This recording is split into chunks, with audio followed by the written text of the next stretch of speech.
Alright, so there has been quite a bit of videos of chronomes done with speed, some videos of competition maps, but I don't think Creeper World has any video that actually explains the speedrunning mindset in its entirety. So I have made a list that essentially is a ton of bullet points of what us speedrunners do when we want to pass the map fast, and how to think to do it. So I thought that I would just record a video that will demonstrate things like that instead of just posting that list. The list is like 100 bullet points long. I'm not sure how much of them I'm going to cover, but let's start and see where it goes. I have been sitting on that list for a while and decided that there is enough that I can just demonstrate without figuring out a map for every one of them. So let's just do it freestyle. So the first bullet point is in the section before it begins. There are some things that you typically want to check on a map. The most obvious is just let it play for itself. Usually, well, not usually, but very often the map has something that you will never ever guess unless you just let it run and see what happens. The most obvious example of this is Wallace, the notoriously famous campaign map where people just don't know what these eggs do and suffer as a result. Well, often they suffer even after they know what these eggs do, but that's another thing entirely. So what happens on Wallace is those eggs, at a 4-minute mark, they're going to just assault your base in a way that no other map does in the campaign. In fairness, not a whole lot of maps in colonies do this again too. So what do we have in the ADA? Blah blah blah blah blah blah blah blah blah. So the mission really doesn't tell you anything in the ADA message, but there is a suspicious wall and eggs. If you take the advice and just wait a little bit, don't try to build anything, that's a waste of time. Just wait a little bit. We see a suspicious message that arrives in 90 seconds. Thankfully it's not like 20 minutes in, but this is a surefire sign that you should not be doing anything. Just let the map run and wait what happens.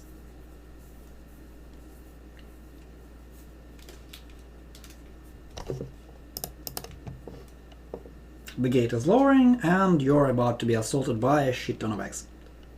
Like this. So this is bullet point 1. Always try to see how the map will develop before even trying to play it.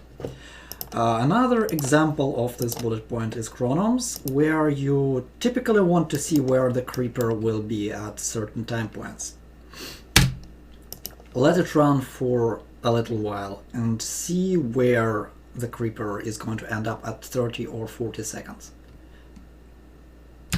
So 40 seconds has passed. We see that the creeper is not threatening the blue patch at all. So this is a relatively easy map. We can uphold the trees and the greener without any problems, really. Some maps you will have creeper overtaking the blue patch by this point. Some maps are just barely possible where you have to build the cannon during the last frames that you're about to be overtaken. But always just try to see how the map starts before trying to play it out. That's always a good thing. The second one. It's more applicable to the colonies, but always check what the map is like in the editor. I'm going to show you the map that is kind of known for its difficulty. It's one of the hardest maps in the Creeper world up to this point. I'm not sure how much harder the actual hardest map is, but this is one of the actual hardest maps for sure. So always check the map in the editor. You have a key Shift E that allows you to enter the editor and check the map properties. So we have a reclaim objective. What we want to see in the first place is just how much reclaim we have to do. 40 means that we have to reclaim 40% of the creeper. That doesn't really tell us a whole lot on this map, but for a lot of maps that will decide our strategy. For example, if we see 0 here, that 0 creeper needs to remain. That will alter how we play pretty considerably. We also can see stuff like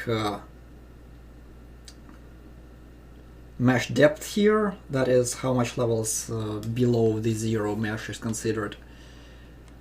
Well, creeper cap we can see anyway, max F, max X we can see anyway, what we are allowed to build we can see anyway. There are more interesting parameters, that is creeper flow, and egg payload also is pretty interesting to know whether the eggs are going to be a problem. But really, usually the reclaim is a problem. So reclaim threshold and reclaim is something that you always want to check. Trying to think, there is at least one. Yeah, creeper flow. Creeper flow is one of the parameters that aren't really ever altered in the campaign, but in the colonies sometimes people do. What creeper flow does is, if creeper flows much more freely than the typical, your shields are going to be much less effective because it will very easily flow under them. So something to check. Not really something that you need to always check.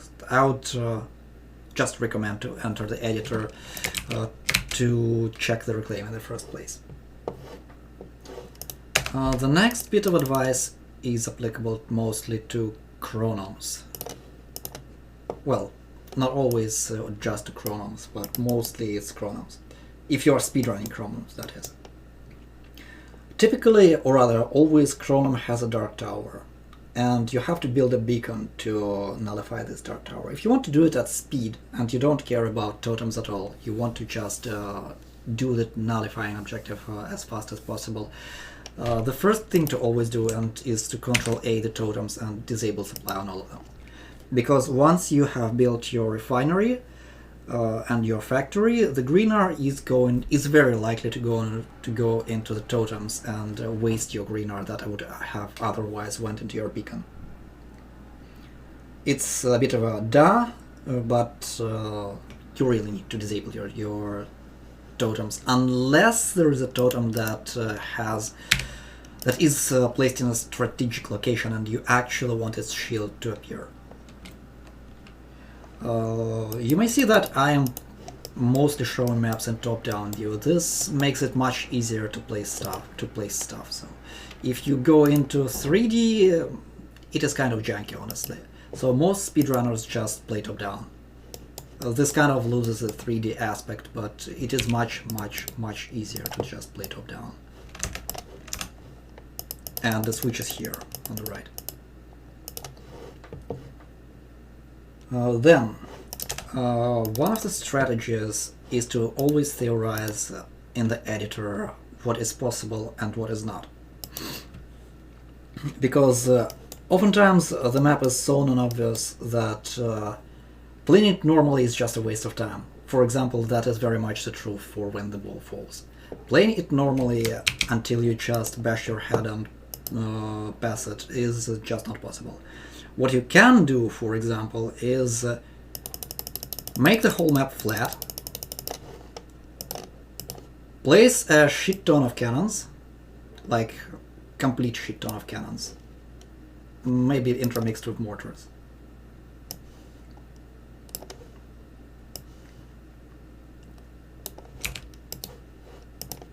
Place this, place more mortars, place some containers to make sure that you don't have to build anything.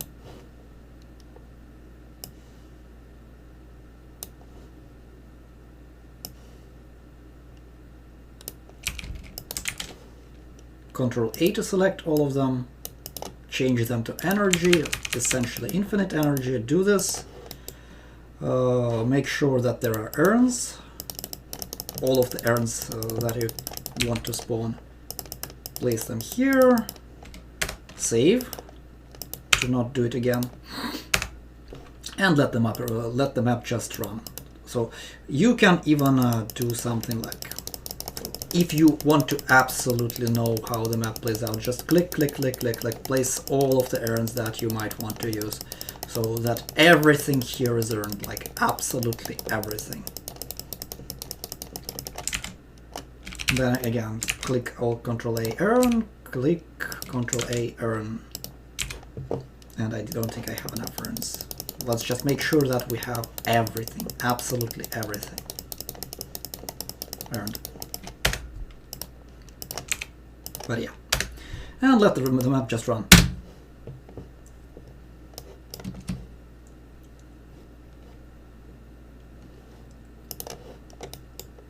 And what we are seeing here is that the wall is not really budging at all, because that's crimson and there is a shit ton of it. Like, it goes down slightly, but not in any significant fashion. So this pretty much tells us that using sheer firepower is not the way to pass this mission. So always try to theorize in the editor what is possible and what is not. That saves you some time. Let me just run it until the wall actually falls, so that whoever stumbles on this video sees that it is likely not an option, even if you chirp it all and place as much firepower as you can in this spot. It will not help you. You can spend a lot of time trying to just build as much as possible on this mission and waste a lot of time on that, instead of just lowering it all in the editor and making sure that whatever you do isn't going to help you to pass this with brute force. Note that I have even created more urns that you should have on this mission, considerably more, and we're not getting anywhere close to passing the mission objective. Like, anywhere close. We have dented it. We have destroyed 500k of Crimson Creeper, and there is still 8 million plus remaining. Meanwhile, it's about 50 seconds before the wall falls.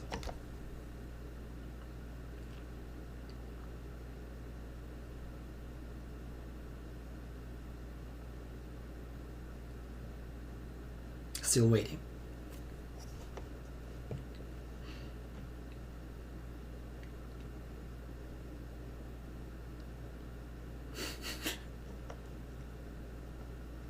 Yeah, the wall falls and you're just wrecked.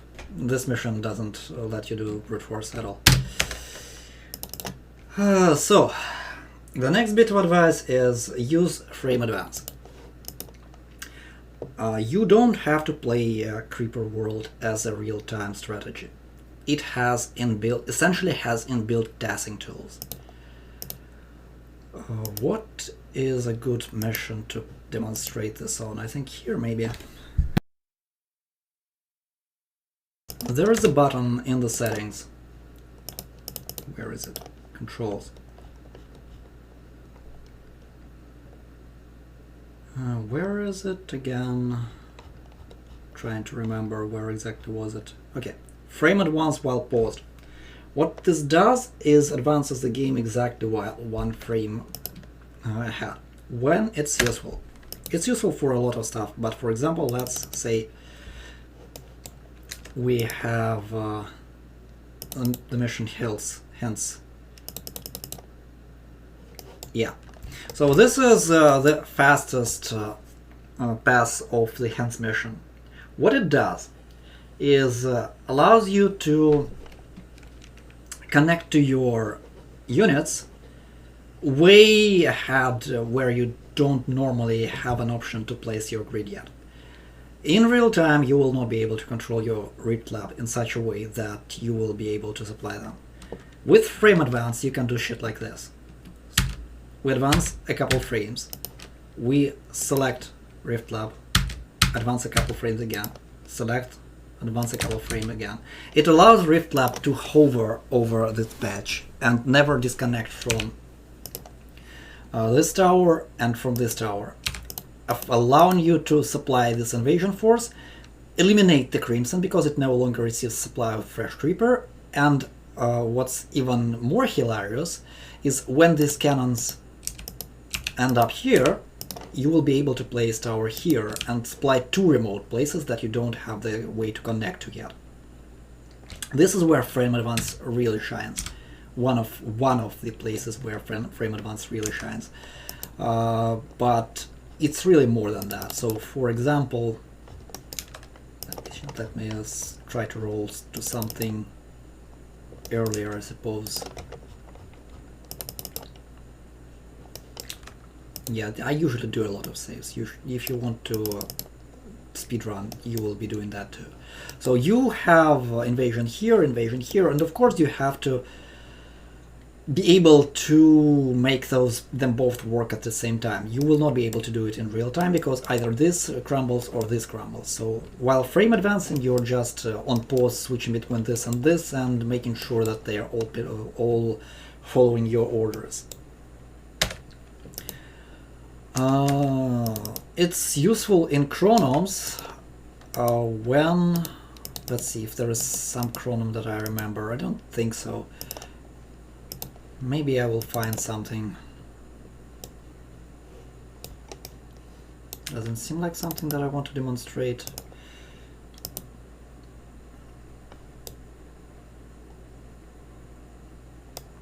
Maybe. Let's see.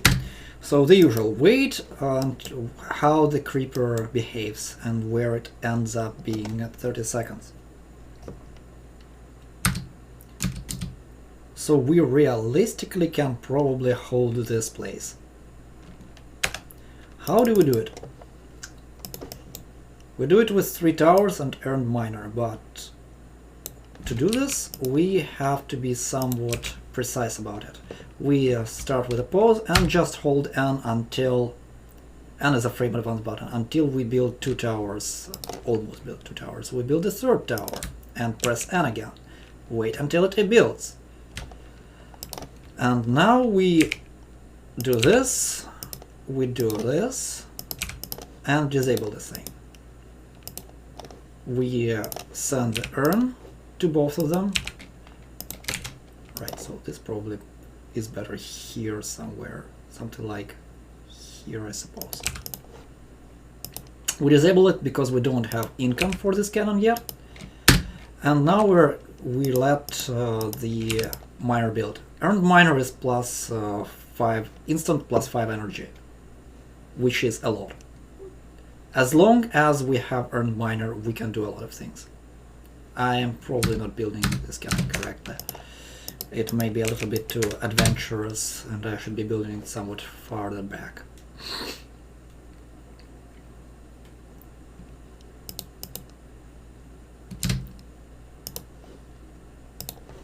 So, it may be possible, but I don't think so.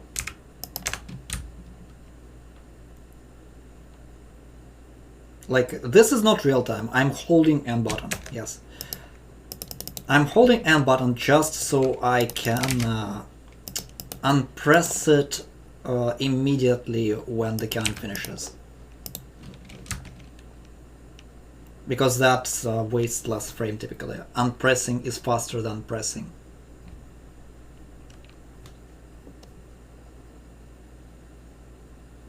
Wow, just barely not enough. This is how speedruns typically go. You just test what exactly is possible and what is not. This is kind of bad, honestly. Let's see if I can protect it like this, I guess.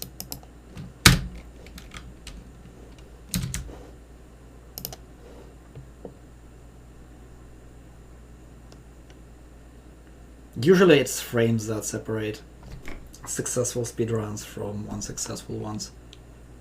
Yeah, it doesn't look like it. It barely helps.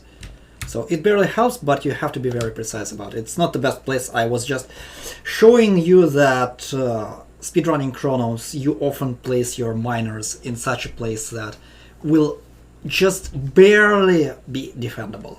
That often is the fastest strategy. And usually you defend it with earned cannon after building earned miner.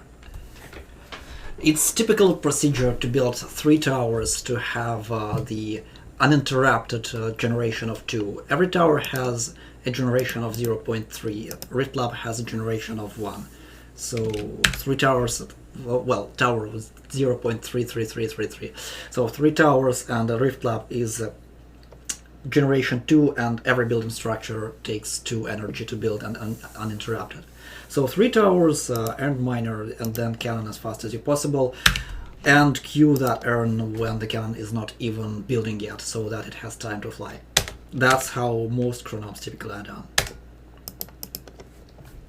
Frame advance just so you don't waste frames, because as you have seen, it is very, very, very barely possible to build that cannon there.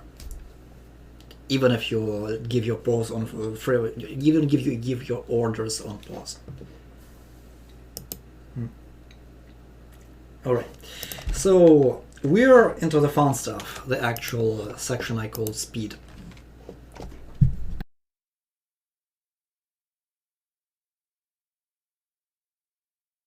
So, for example,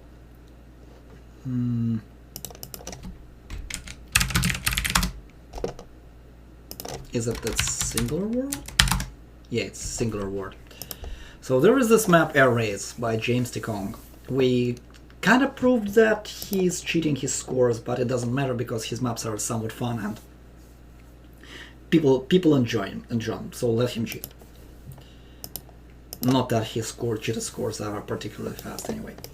So this map is not the hardest out there, but it has some really fun stuff that really challenges a lot of people. So it spawns a really a lot of air sacs. But I think I should be playing another air raid so that I'm not talking out my ass because I have finished another version of air raids. James T. posted too because he needed those containers for some reason. I have no idea why. Essentially it's the same map. Let's just see what happens now.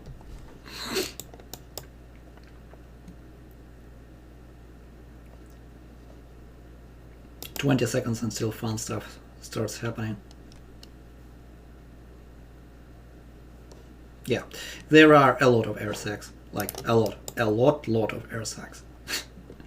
So you have 40 air sacs per a pop. They spawn every 2.5 minutes. You have a pretty strong emitters. But 500 is way above average. You have a lot of blobs assaulting you, and you have stashes that are like 20,000 mixed in among the normal ones, and 60,000. So this is not particularly easy to map to pass. But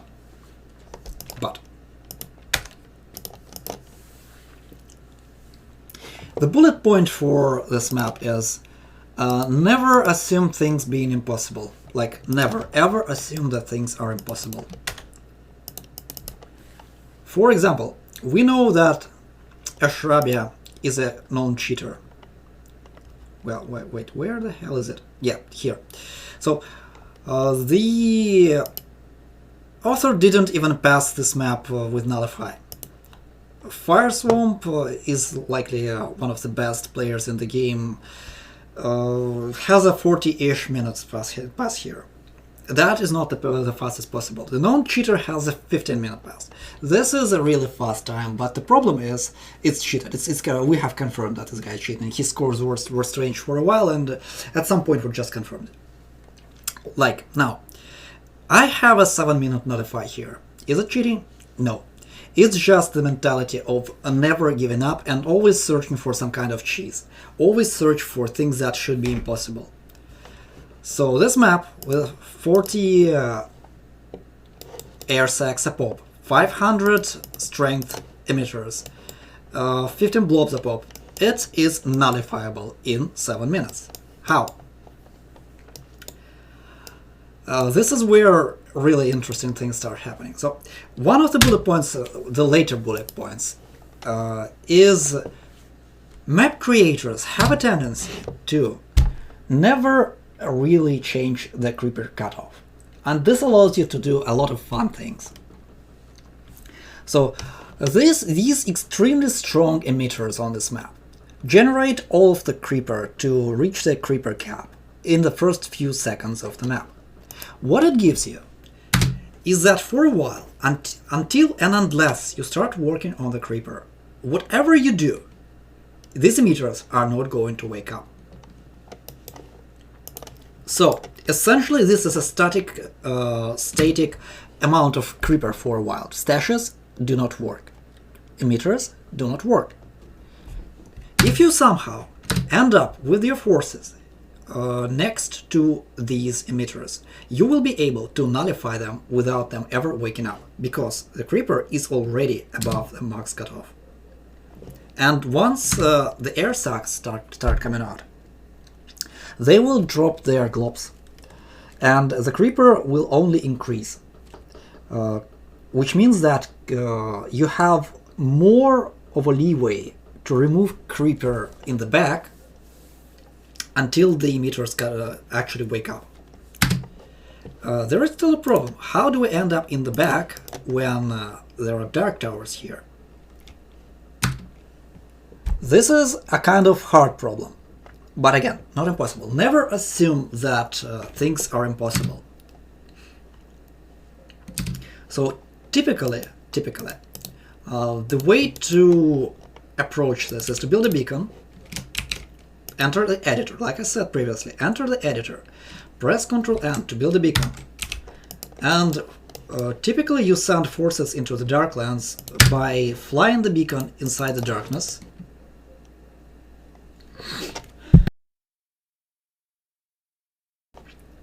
letting it land. You see, after it landed, it produces a little bit of lighted space, so that beacon doesn't necessarily have to stay here after that. You can just build some unit and send it into the lighted space, and then beacon lifts up and goes somewhere else until your forces secure the ground for it to land normally. Note, this beacon cannot lift up. This beacon cannot lift up because there is too much creeper on this map. Again, nothing is impossible in this game. Think around the corner. Think outside the box. How do we allow this beacon to lift off after it has landed, so that it then lands here and lets our forces receive much needed supplies? The answer to that is a bit counterintuitive and requires looking at the creeper for a while. So, like, if we start this map, all of the creeper starts advancing towards us in a huge way. We need to ask ourselves the question, why is there so much creeper where we wanted to land our beacon? And the answer is just waiting for the map to play out. This ties into what I was talking previously. So why exactly there was so much creeper at about 3.5 minutes? 3.5. Because the creeper smashes against this wall and starts going back. And this wall ends up where we want to land our beacon at about the time where we want to land it. Do we have control over this? Yes. It's extremely counterintuitive, but yes, we can avoid this situation. What we can do to avoid this situation is to just eat this wall. Very counterintuitive. But if we eat this wall, the creeper that has been spawned from the beginning of the map will continue unopposed to somewhere like this, and will never really go back. Which means that our beacon will be able to land here, will be able to lift off, and if we send like 6 cannons here and 6 cannons here, we'll be able to secure some ground and start nullifying things right at the top without those emitters ever waking up. So this is essentially the way to pass this mission really, really, really fast. Because you just land your invasion, hope the beacon so your invasion force can queue to land, lift it off, wait until your invasion force lands and clears some ground. There will be barely any creeper around these, like absolutely barely any creeper, because it almost all of it will assault you here. And you will be able to easily clear the ground. And then you just start nullifying from left to right. From this invasion force and from this invasion force, you can nullify these and you can nullify these. You send a couple shields with them so that you are not bothered by globs, and it's really, really quick process. So this is how you break the maps, by just not believing that things are impossible.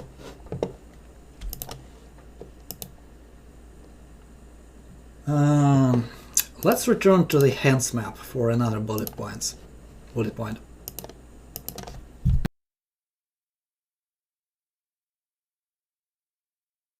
So the bullet point is huge times early on, will make a lot of time saving later. Why is this relevant to this mission? It's relevant because of those crimson flowers. You can of course pass this mission normally by building a huge advancing force and removing the Crimson Creeper with that. But if you want to be fast, ideally you want this Crimson Creeper to never become a problem. And the more time goes, this thing starts to rotating in such a way that you no longer have a way to assault the top emitter in an expedient fashion, especially if you start removing your creeper here.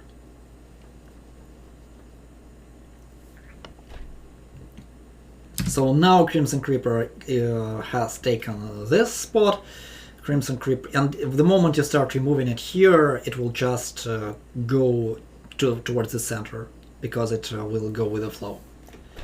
If you instead, if you are really, really fast and don't bother to build up your base here, mostly, what you can do, just barely. Let's see. I don't remember which save I'm on here. I typically save a lot. Yeah, this is the old way to do this.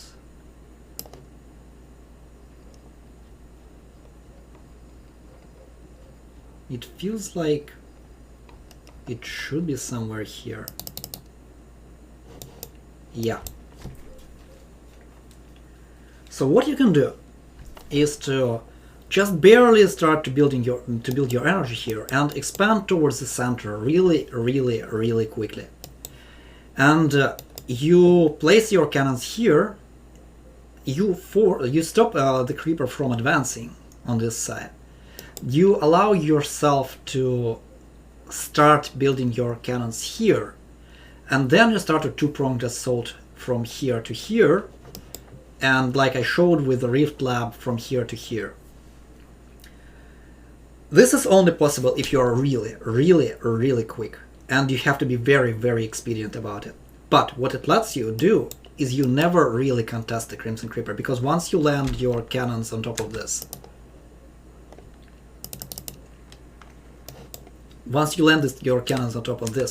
the Crimson Flower stops receiving the Creeper, and it naturally vanishes here. On this, the Crimson Creeper will vanish if there is no source for it for a while.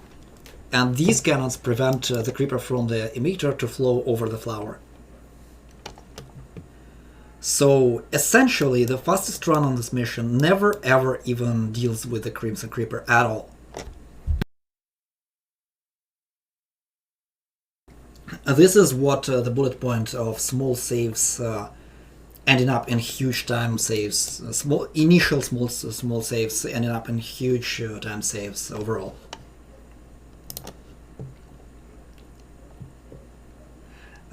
This actually ties into the next bullet point. That is, prioritize being at key places in time over energy rollout if taking those makes a difference to overall time. This is more or less the same. So you can build your base first and then start expanding towards the center, but this is slower because this will not allow you to do this invasion in time. You have to start advancing towards the center with these towers and here before you fully roll out your grid here. Also, as you might note, I did not bother defending because this mission doesn't need defending. You just start attacking immediately and do not care about anything else. This mission is also the demonstration of my next bullet point, and that is you really don't need the connection to the objective quite often. Like tower connection, I mean. For example, here I have the connection through the rift lab that is flying over the creeper. To this, like this pylon was built way later than I actually connected through the lab, and quite often lab is your answer to the connection. If there is a gap, let's see if I can find something.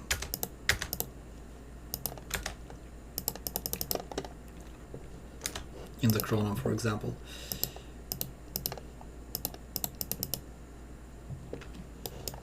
Like if there is a gap, for example here, let's just assume that we cannot build pylon over this gap. But we really want to have connection to this side. And we really want to have connection to this side. What we do is just fly our rift lab, and it connects to both towers at the same time. Like often it's much harder because the distance is much bigger than what we have here. But a lot of the times you can connect remote places where you cannot even place the pylons, like this. You also don't need the connection to the objective because you have porters. So, for example, you have porters, and for whatever reason you don't want to build pylon here. You can just send your invasion force. For example, note that I'm using the editor to instant build my cannons. You can just build your invasion force to here, send your invasion force to here, and just porter some energy there. Before you ever approach this place with your main force. Porters are your friends, especially when you want to go fast.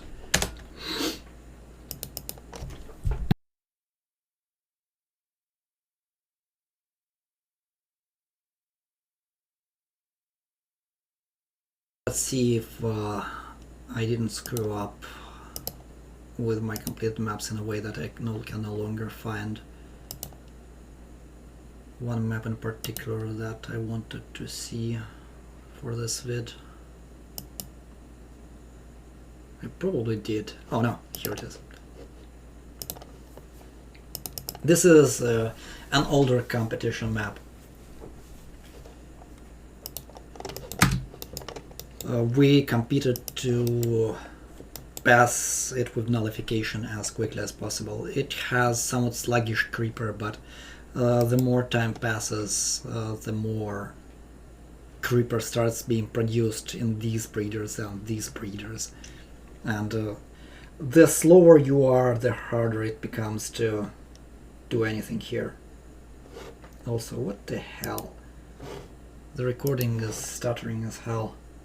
I'm not sure I can do anything about that.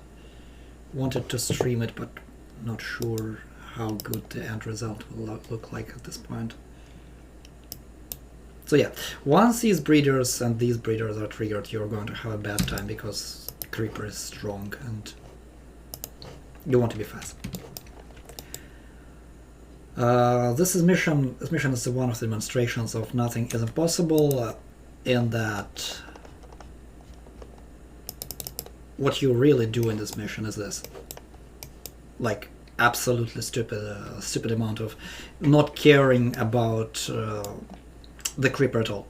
You just, with a couple porters, make sure that you build these cannons before creeper from here can trigger this breeder. Then you build a shit ton of mortars here, and the end result is that you don't have to assault this entrance at all.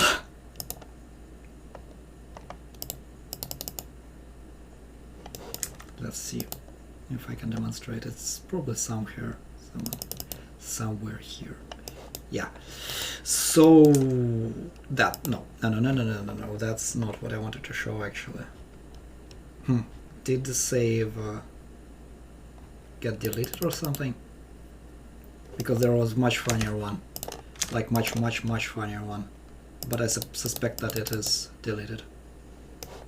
Yeah, like what you want to do, you want to stop this creeper from us activating this breeder, then build a couple, well, a ton of mortars here. Again, it must be done very expediently. Build a ton of mortars here, so that creeper cannot advance onto this breeder. It's possible. It's actually possible. And then you pretty much block most of the difficulty on this map.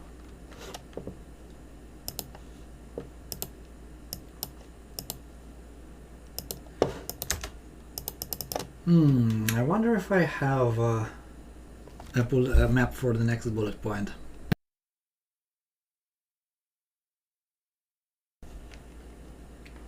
Let's see whether I actually have a map in my history that is a good demonstration.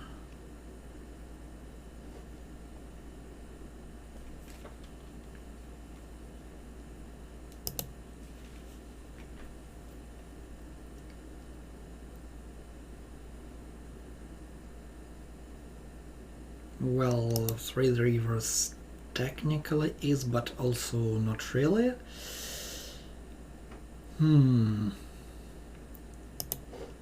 Trying to think of something.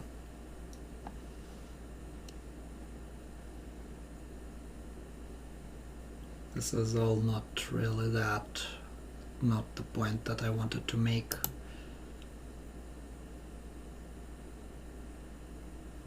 I suspect that this might be it. Maybe? No, not really. There is at least one map that I remember that should be in my past ones that should demonstrate the point much better. But unfortunately it looks like it has been yeeted from my history. Oh no, this. I think this one. Yeah, this one. This map is a demonstration of the bullet point: build your invasion forces with porters remotely, so that you don't have to expand your energy grid towards your targets. Quite often, just expanding the grid is way too slow.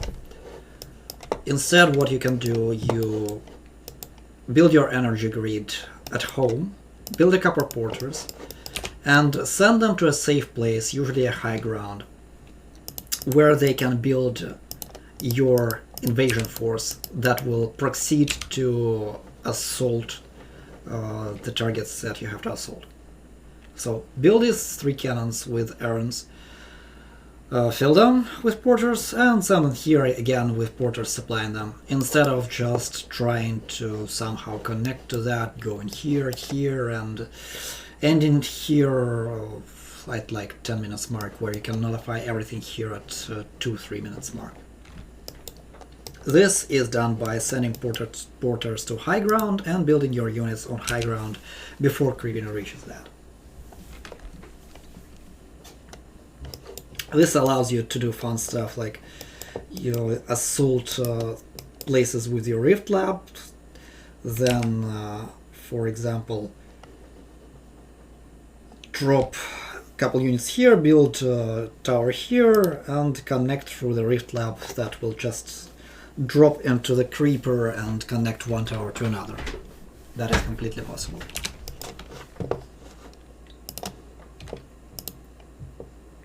Well, I already made a point about creeper at 43 seconds in chrono.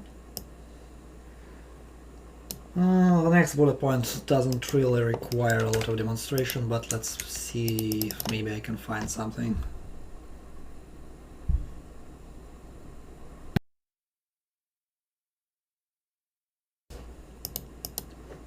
I don't remember. Was there something in the campaign that could demonstrate this?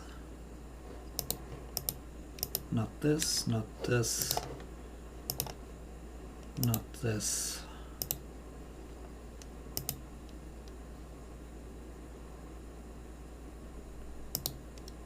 I feel like they are all not particularly good options to demonstrate what I want. Completed. Is there anything that I completed that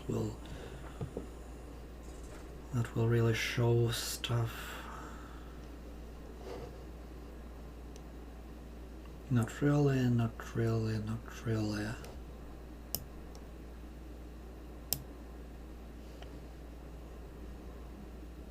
Not really.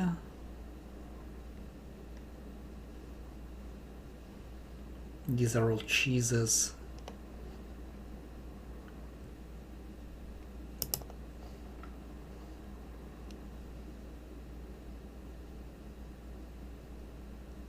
Not really.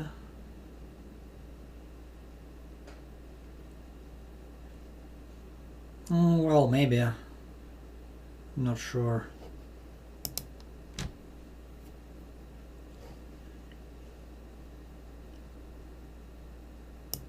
I think that's not the best demonstration, but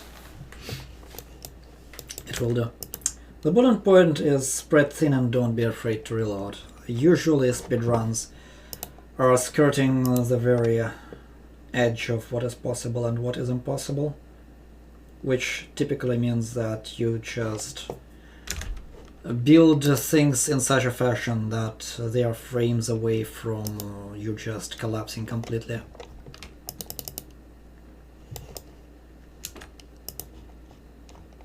Let's see.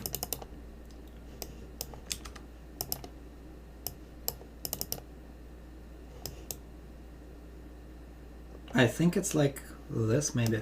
So this cannon was built on the very edge of what was possible. It doesn't even have connection yet. And not really a good point. Not really a good point, I feel like. Oh. What? I don't really have a good map to demonstrate this. Like, what I wanted to say is speedrunning is all about doing things like that look like bullshit and that only work for as long as you are willing to reload a lot, because you will fail a lot and you will have to try to puzzle out, figure out a sequence that will allow you to build all that you want in the time frame that you want. Oftentimes it's possible, but it requires, typically requires a lot of reloading, like a lot of reloading.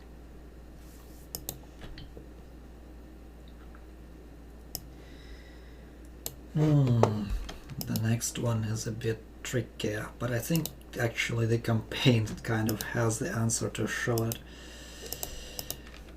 Oftentimes the map has a yellow breeder. No, campaign doesn't have it. Let me think. Campaign doesn't have it. I need something more interesting, more spicy, feels like. Not this, not this, not this. It usually happens in the chronomes, but chronomes unfortunately are removed quite quickly, and I will not be able to find the one that will demonstrate this properly, which means I have to delve into colonies, and I don't remember if there is anything in the colonies that will help. Maybe this?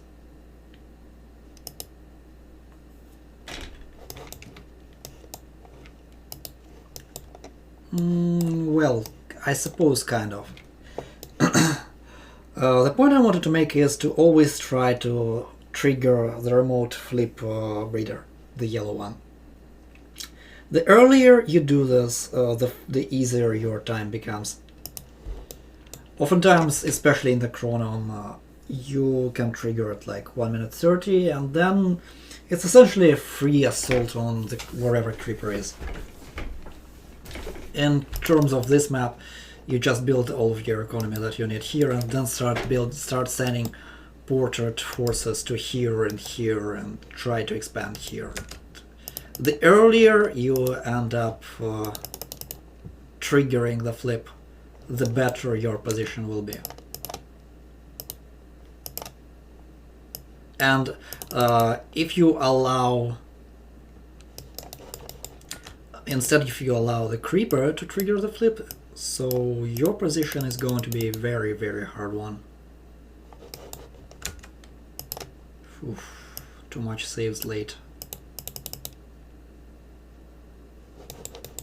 Yeah, so this is why I have sent this invasion and tried as I might to hold on to this thing, because you want to assault this place from as much directions as possible, but to do this you have to ensure that this breeder is not triggered by the creeper, or you're going to have a bad time. Same thing with this thing, and you want to remove this one creeper from here as quickly as possible.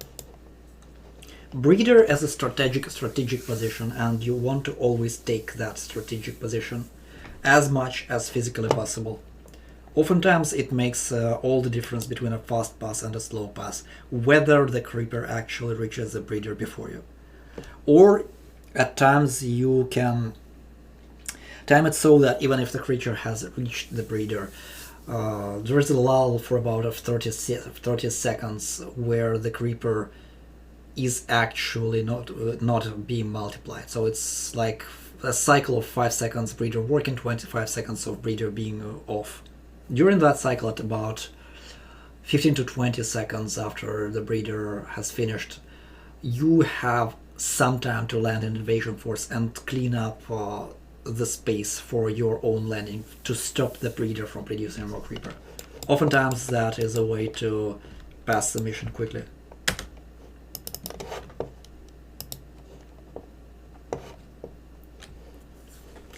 So the next one is a favorite of more or less every speedrunner. Let's see, what can we find in the campaign?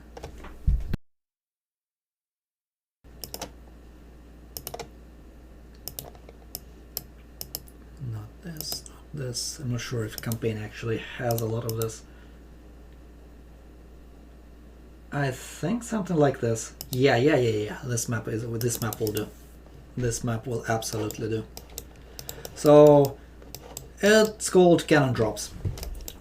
Creeper World can be played in multiple ways. One of them is just your typical RTS turret defense, where you build your economy and expand really slowly, building your more units as you go, and just taking the ground from creeper bit by bit. But the point is, it's not really a turret defense game, because your turrets can fly, and that is a very significant part of Creeper World for speedrunning. The concept is called Cannon Drops, and oftentimes when you are fast, when you're going quite fast, creeper levels are not really that high overall. And you can just drop several cannons and let them clean up the ground remotely. Like, what happens if I drop these cannons here? This is an earlier save. I'm not even sure if that works, to be honest. Like, they clean up the ground purely because you're fast. They cleaned up the ground exactly the amount of ground to let the porter container land. And after that, this will never ever be taken by creeper again, because you can start sending more cannons here, more porters here, or you can even build more cannons here with porter containers. This allows you to take key locations much faster than you normally would.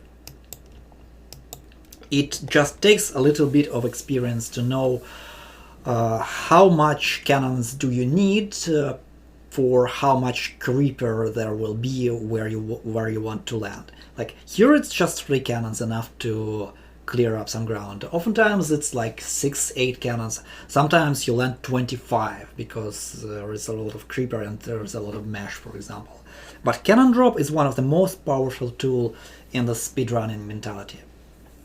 You always want to search for opportunities to land more cannons instead of trying to expand with your units. Of course it might backfire because like this you are not expanding your energy grid quickly enough, and if the mission doesn't have gaps and if the mission doesn't have high ground, it's often faster to just snowball with cannons. It's what Octonus's passes of Chronoms typically are like.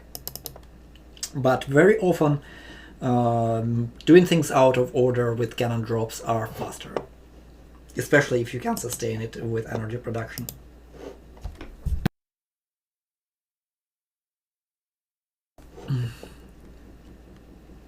The next bullet point, I even know where to demonstrate it, I think. Completed. It's the same air raids actually.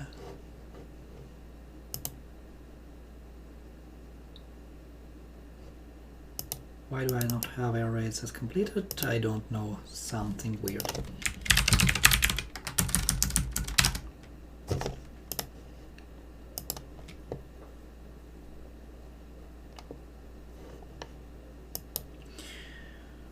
So, the next bullet point is, if you can, at all, try to supplement your cannon drops with shields.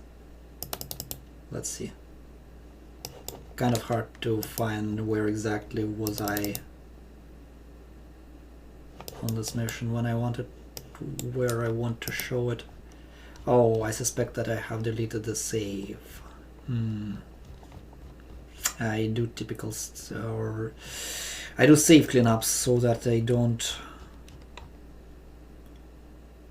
get in the way of me trying different strategies of the missions. Okay, so this will have to be restored, I suppose. Let me see. Here it's 3692.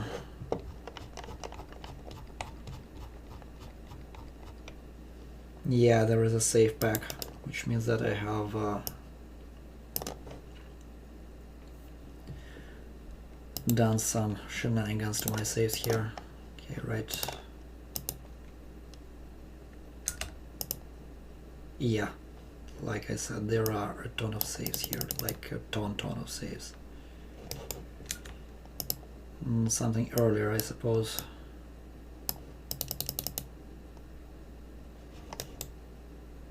So yeah, what I wanted to say is always be supplementing, if you can, always be supplementing your cannon drops with shielding, because shields make sure that creeper cannot flow back to where your cannons are and where you're likely building your nullifiers, because cannon drops are typically done for two reasons.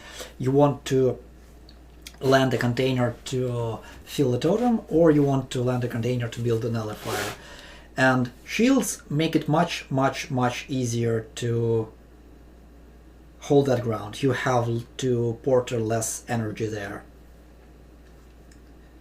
And oftentimes you only need 1 or 2 cannons and then just 1 shield, and the ground is taken, like here. This ground is well taken and you can start sending porter containers here to start building left and right and nullifying things. This is essentially how the fastest pass of this map was made. I hopped with the beacon here, send cannon here, they were earned then. Let the earned cannons to clear up the shallow creeper here, landed shields and earned them, and from now on I can just nullify at my leisure. So shields are your friends. You don't often get a lot of red on, so sometimes shields are not an option, but if you can, try to incorporate shields into the mix for your drops. That helps a ton.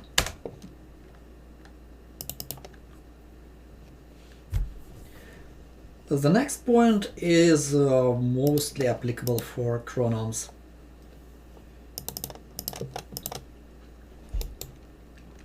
and it goes something like this. So for example, let's see, this mission is not a good example, unfortunately. Let me find something useful for the demonstration. God damn it. Is there any missions in the current chronomes that will let me demonstrate it? Because it seems like they all have trees. Oh god damn it, really? Just when I decided to record the video, all of the chronomes have. Okay, fine. Let me do some shenanigans to this chronome to better demonstrate my point. Just so it's more on point, I'd say. There are two typical starts to speedrunning chronomes, tree start and miner start. How are they different? They are different in that when you have trees, your energy scaling will look much more natural than when you only have earned miner. You can build a couple towers on the dense tree patch, and then you will be able to start building your miner plus something else at around 15-20 seconds. Instead, earn miner start will be able to start building the rest of your things only once the earned miner has finished, which happens at around 30 seconds-ish. So for example,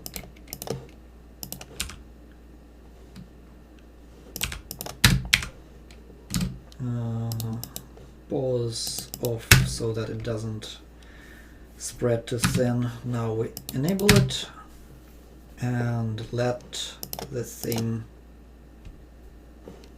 build. So at this point you are using all of your energy income to just build this earned miner as quickly as possible, which happens at 33 seconds. This is the point that the normal chronome starts actually building units, typically. Like, usually it goes into more earned miners and maybe one earned cannon, just to really jumpstart your production capabilities. You hold on to as much ground as you can with one earned cannon. Meanwhile, you're building more earned miners because that will be plus 10 more energy, and at 15 plus energy you can just wreck the mission at your leisure.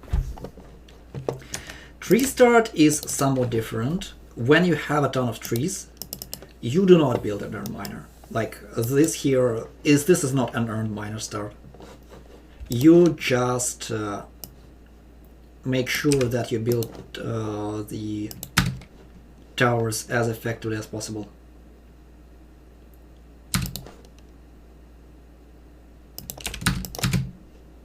You fly the Rift Lab so that the packets have left less to travel. Meanwhile, you are just building as much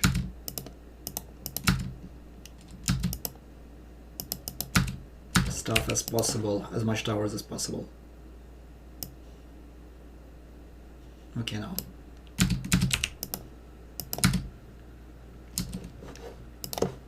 Trees generate much more energy than normal towers do. Like much more energy than normal towers do. Every tree is a significant boost to your energy production.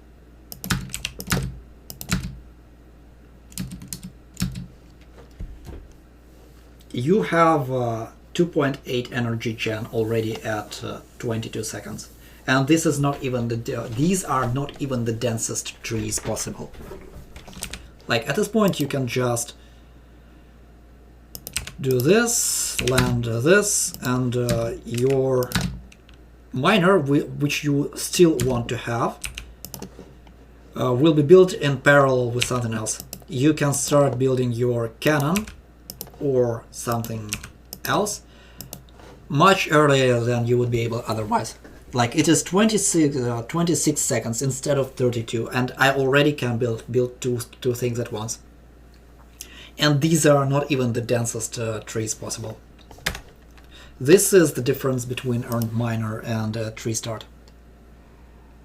The difference is that after you have built a couple towers over dense tree patch, you will be able to build more stuff at the same time than with the earned start much earlier.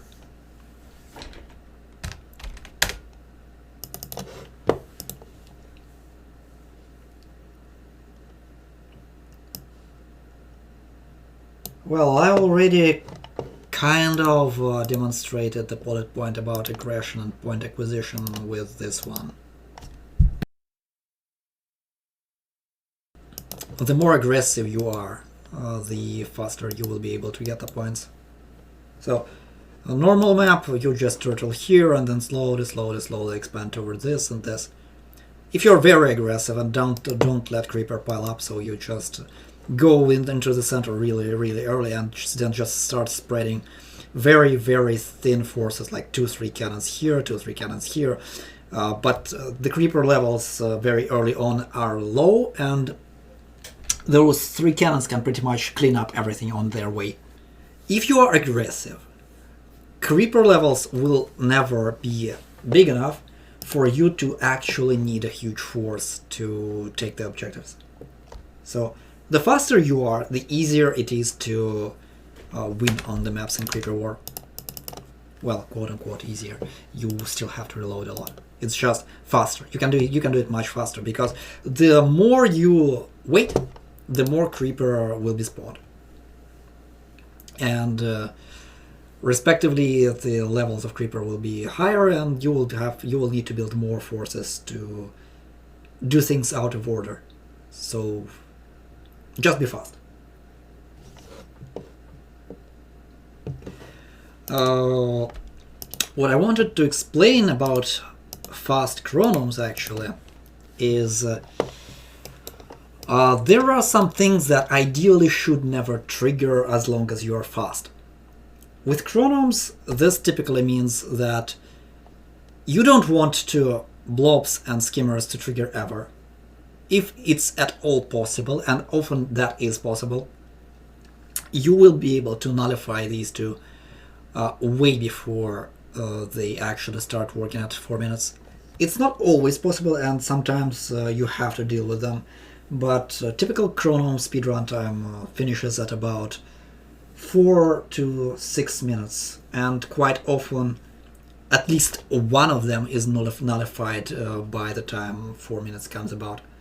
Like here, it's probably possible to bullshit your way with trees. I'm not sure, honestly, because the resources is on the other side, so maybe that's not a good example. But the amount of trees here is just not sure. Probably a bad map to show, honestly. Yeah, no. If there was at least one blue patch on this map there, I would say that that is a good demonstration. Here, not really. Mesh is a bad demonstration. Mesh makes things more complicated than necessary. Like, for example, here. This thing is way far away from creeper. You will be able to send a porter. So, for example, you start somewhere here. You build a porter container here. You just send a container here. Build a couple cannons from that 1-2 containers and nullify this way before 4 minutes comes about. And never ever deal with the skimmers. This is very often also applicable to spore towers. Like, I prefer to null spore towers before they start firing their eggs. Not often possible, but often it is. Always look for opportunities to null things early, because this makes the 4-minute barrier and the rest much easier for you. The more things you nullify out of order, the easier the map will be.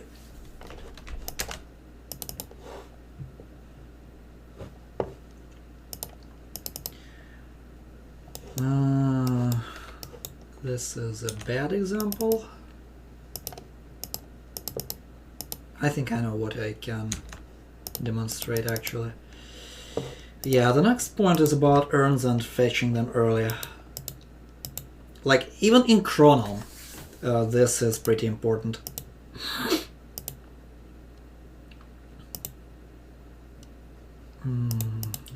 Wrong filter. This is more or less the same as the Chronom, so let me just demonstrate. Oftentimes there is a remote urn that is somewhere you are unlikely to be until like 5-6 minutes, even if you're speedrunning. But these places do not always get covered in Creeper immediately. And every urn is a massive boost to your economy or massive boost to your attack force. Which is why you always want to look for opportunities to fetch those urns out of order. Bad save.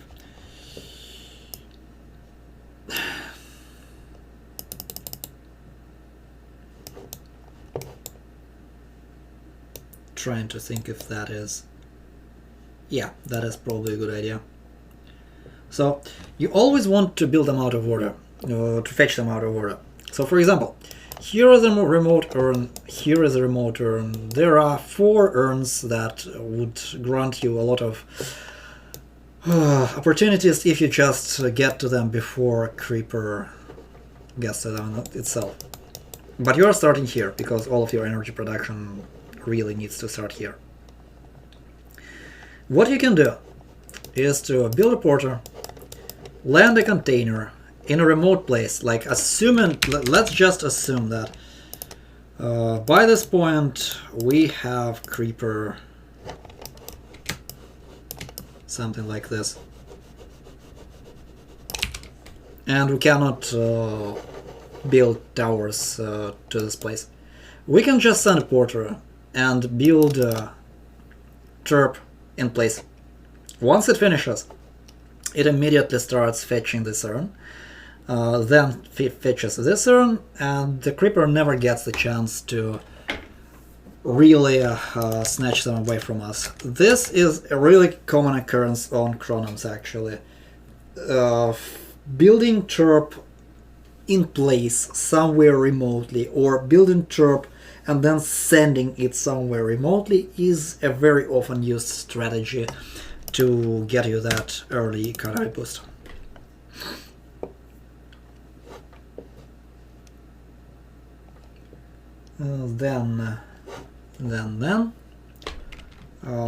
Here is a fun one.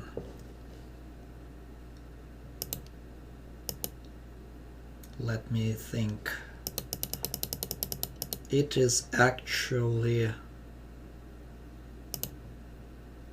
Sparta, I think. Yeah.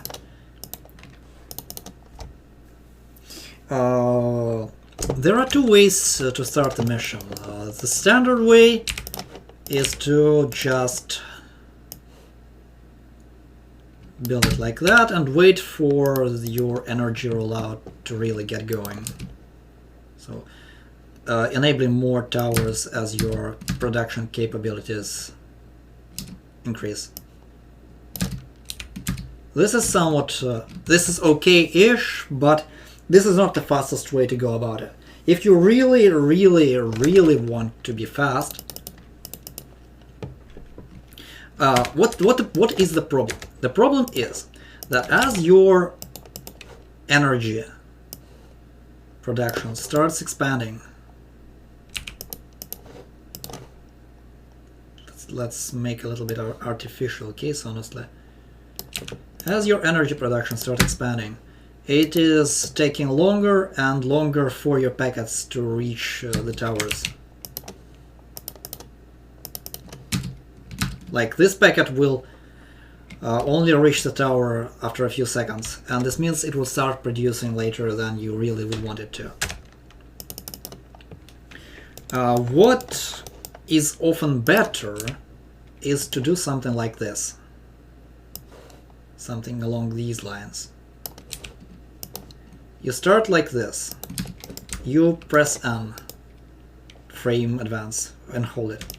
And then you start sending your Rift Lab along the building tower line. This ensures that the packets you're sending have way less to travel before they build something. And you only build towers along that path. Oh hey there, fireswamp.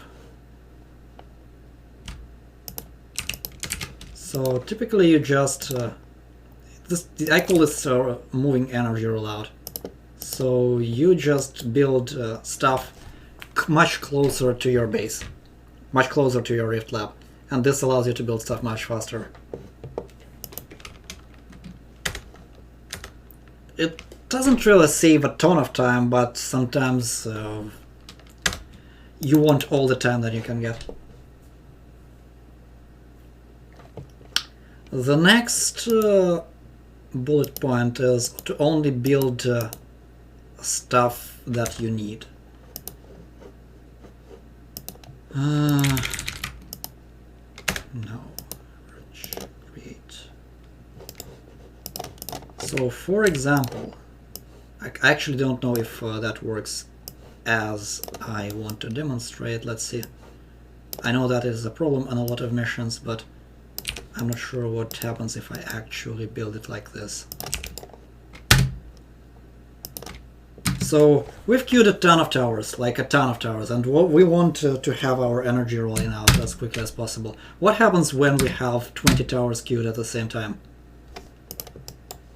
We apparently have a bug. No, we're just in pass. So what just happened is that the 10 energy that Rift Lab has in the beginning of the mission went into 1, 2, 3, 4, 5, 6, 7 entirely different towers. And instead of building stuff one by one, you're going to have to wait until this thing decides to finish this tower, then this tower, and this and the next tower. Because the initial energy was completely wasted, completely and utterly wasted, and your actual energy production started way later than it really should have.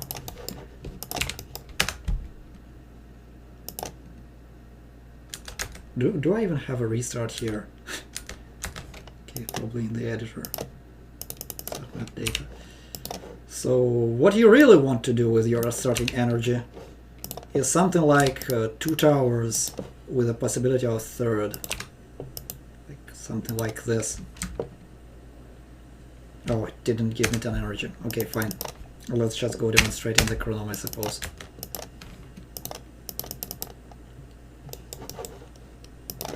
So what you really want, somewhere here, is to build only stuff that you need and can build at the point. So 10 energy is enough to build 2 towers. That is why we queued 2 towers, not 10, not 20. We queued 2 towers. And once we have them, we actually queue the third. This ensures that stuff is built early and our energy production doesn't suffer periods of when towers are still building just because we wasted our energy on something that will not be built in time. I have kind of tried to demonstrate it on my own mission, but I don't think I was very successful about it.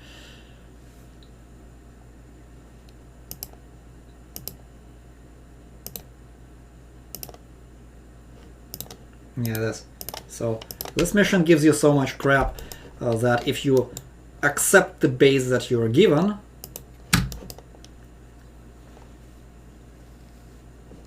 you will see that your units will perish before they are built. That is because you are building too much stuff at the same time. What you really should be doing is just building only so much units as your economy can support.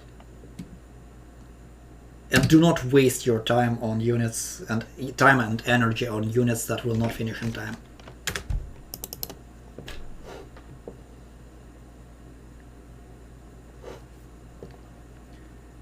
Not sure where to demonstrate the next point, honestly. Is there something in the campaign, I wonder?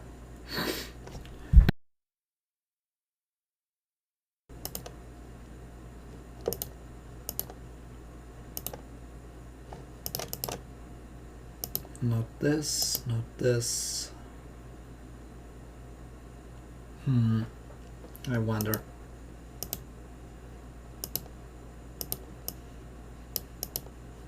Definitely not this.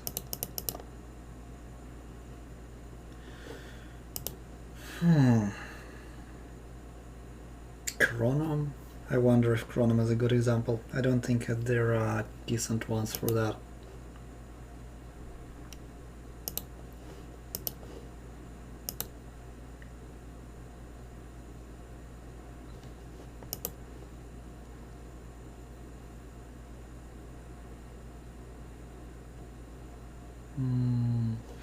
Alright, I'll just, I think I'll just do this with words. So, if you want to speedrun, you have to be effective. If you want to be effective, you have to kind of track your energy income.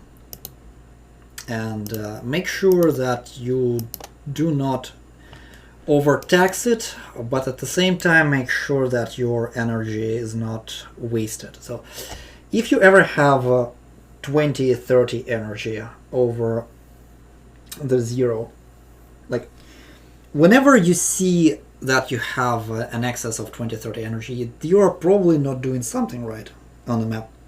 You need to spend at least as much as you generate, and always sometimes it's preferable to have some but not a lot of overdraw on your energy production. So like deficit of 1, 2 is acceptable, deficit of 30 is a problem, but profit of 30 is just as much, if not more of a problem than having a huge deficit. If you want to be fast, you want to be effective. If you want to be effective, you want to be spending all of your energy, not wasting it. If you have 100 energy and it's overflowing, then you definitely have a problem. So whenever you have a profit, just start building something. If the map is long and you don't have a way to finish it fast and you have a lot of energy, then it's probably a sign that start to building your planes is a good idea. If the map is relatively short, just queue a ton of cannons, and this will reinforce your invasion force to finish this that much quicker. Or, for example, you can start building a lot of porters to support an invasion, but just always be building something. Don't let your energy accumulate over at most 20 or 30 in the profit. Well, I've already explained that you have to use pause a lot and frame advance. Out of order. Kind of touched on that. Not sure. The problem with this recording is that all of the chronoms are really bad for the purposes that I want. Out of order. Let's think.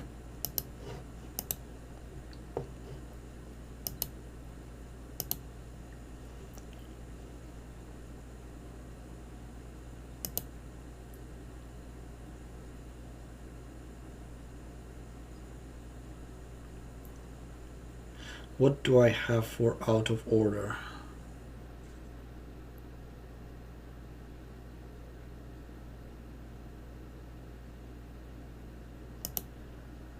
I want to show the importance of sometimes doing things out of order instead of just trying to expand. It's typically useful on chronomes. Well, it's useful always, but chronomes is usually a best demonstration, but I don't think the current set of chronomes is a good one for that. We have fireswamp in chat.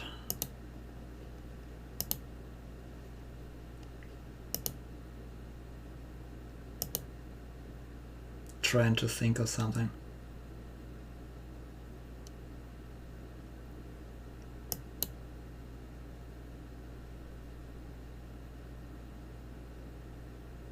I mean, Planet X is kind of there, but at the same time not really.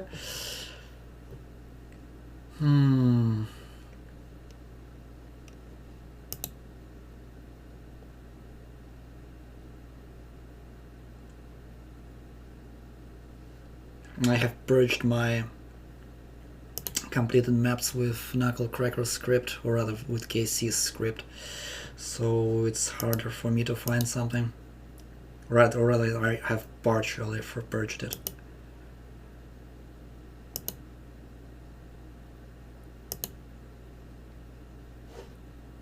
Out of order, out of order. Is there a campaigner for out of order?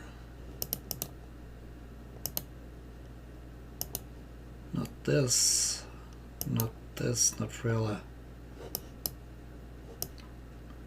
I mean, Shattered kind of is that, but I have already touched its cannon drops technically. It's not a good one because I need uninterrupted land. I really need uninterrupted land because it's very easy to demonstrate on gaps, but I want something that has something like portrait drops, but at the same time uninterrupted land.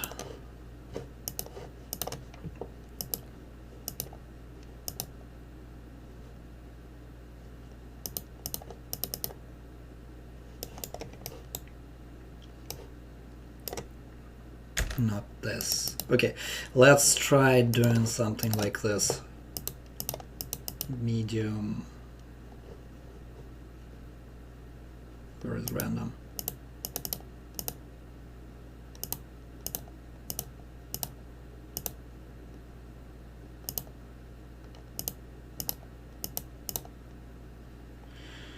Unfortunately, it tends to have mesh, so unlikely to generate something that I need.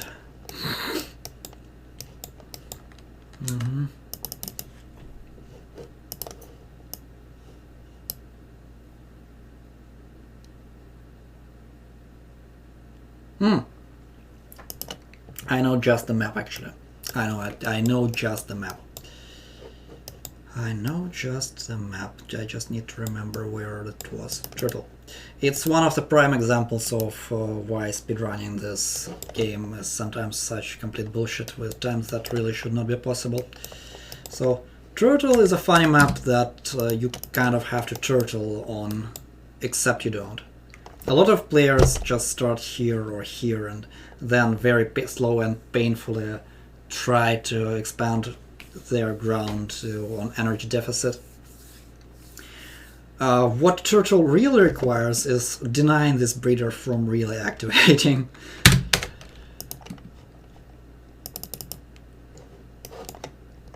You just build your towers. Let's see. Yeah, you start here. You build your towers here in place. Ensure that you have enough energy production to be doing that in time. Don't remember 3 or 4, honestly.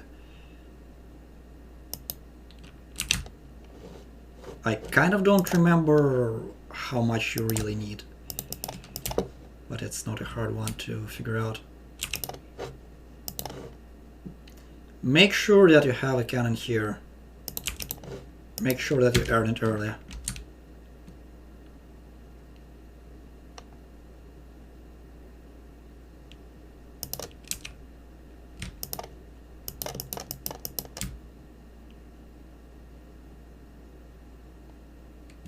No errands. I forgot about that. Doesn't matter. So yeah, you build this cannon and since the breeder never activates, you have an easy time just expanding over this expansion. This will hold the creeper at bay endlessly, and since this creeper never activates, you have all the time in the world to do stuff on the rest of the map. But this is not what I wanted to demonstrate. What I wanted to demonstrate is that once you have built this thing, once you have denied the creeper from activating, and you're doing this expansion here, you do not really want to do the expansion step by step at all. Once you have enough energy rolling, you want to build porter and start sending the containers to remote places so that key things like crimson flowers never activate at all. You build this cannon, and this ensures that creeper never washes over the flower. You build more porters and send stuff here. This ensures that this thing never becomes a problem. And if possible, you want to use your porters to take key objectives early and prevent them from becoming a problem for you. For example, if that was a skimmer factory, you get the chance to nullify it before it ever activates. Same thing with Spore Launcher. Early nullifications make sure that you don't have to deal with the eggs ever, and that is always a good thing. That sacrifices your effectiveness at home, because porters take energy to build and they draw a lot of energy when they are charging. So out of order execution of the targets does tend to have a negative impact on your ability to expand, and at times your invasions actually crumble because you don't have enough energy supply to supply everything that you would have otherwise had when you encroach on the creeper gradually, because every little bit of land that you expand on expands your energy generation, and you're always ahead of energy. Drops and out of order does tend to end up in energy deficit situations. That is the bane of such strategies. But at the same time, it allows you, for example, here, not ever deal with Crimson, and that is always a good thing. And that's added to the fact that Turtle is a really, really, really simple map, as long as you just think outside the box and never allow this breeder to activate.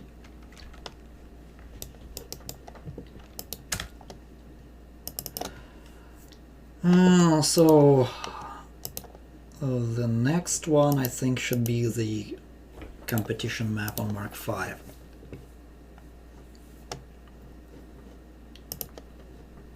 This one was a fun competition map.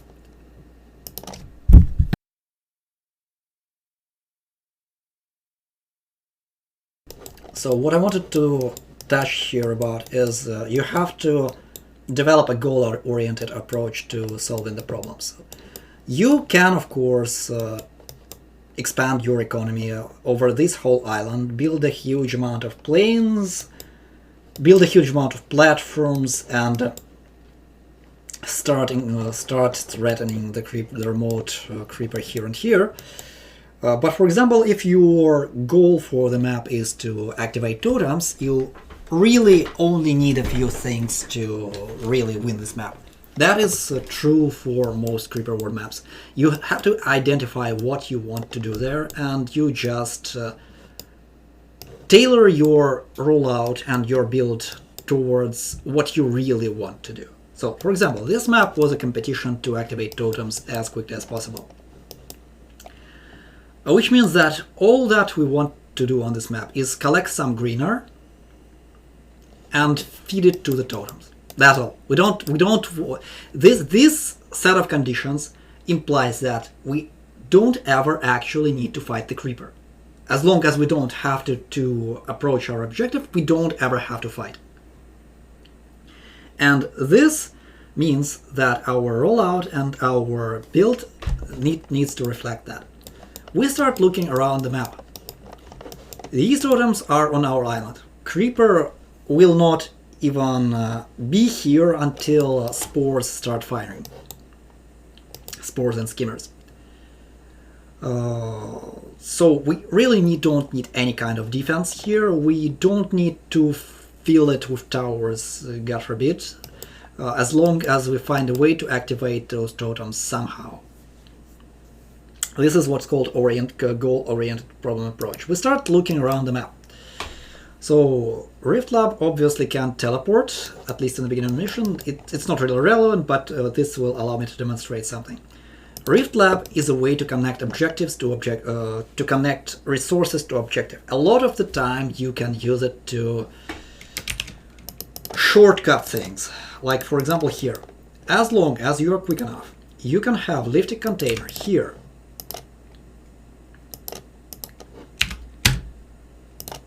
And it will connect to this. And it will allow us to fill this totem without ever fighting anything. because Rift Lab can survive in Creeper for a long ass time. So, as long as we find a way to place a lifting container on this island so that it doesn't get flooded by the Creeper, and feed the lifting to this tower, to this totem, we don't need to fight here. Now, the problem is this totem. So we still, like, we have eliminated these. We don't need to fight for them. We have eliminated this as long as we are able to place container here.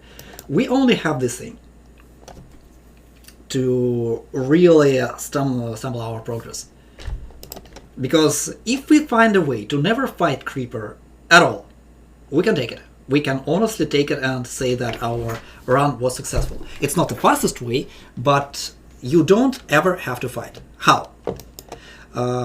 Somewhat complicated, but possible. You really don't have to fight ever. That was, I think that was what my first attempt at this map looked like.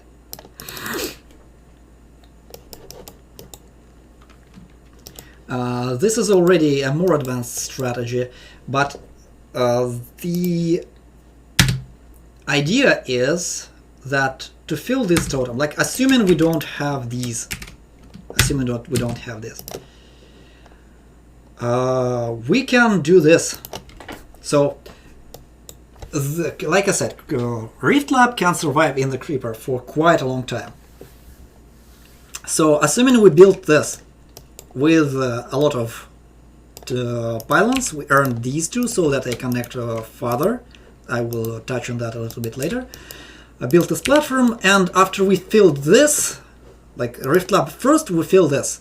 We make sure that this doesn't get overflow, we fill here, and we send Rift Lab here. We just send it, it just flies here and lands here. And it will let us fill this totem through this connection without ever fighting the Creeper. Like, you don't have to fight the Creeper on this mission at all. Not the fastest way, because fighting a little bit is the faster one. But for the purposes of goal-oriented approach, the demonstration of this one is better, I think. So we fill from here to here with the Rift Lab, and we fill from here to here with the Rift Lab, never fighting. And that allows us to pretty much shred the objective. Now about the oftentimes overlooked feature of Creeper World, that is earning the totem, earning the pylons.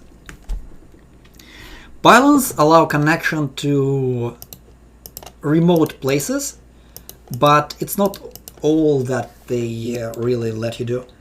Sometimes you want to connect to something that is farther away that pylon really allows you. In that case, earned pylons came to the rescue because they extend the pylon to pylon connection range by a very significant amount. They also extend pylon to platform connection range by a very significant amount, which allows us in this case to just build a pylon chain to this platform and never ever have to fight to fill this totem. All that is possible because we didn't cloud our perception of this mission by the fact that we actually have to fight Creeper for some reason. Oftentimes it's a fallacy. You don't. Oftentimes you don't. Especially if the mission doesn't strictly require you to. Like nullifying something. But honestly, even nullifying something doesn't strictly require fighting the Creeper. That is actually a good point that is easily demonstratable. And ties into something that I have already mentioned, but it's quite funny. Let me see. I kind of remember how this mission was called, so if I don't find it in my completed list, I will just Google it up, or rather try to look for it.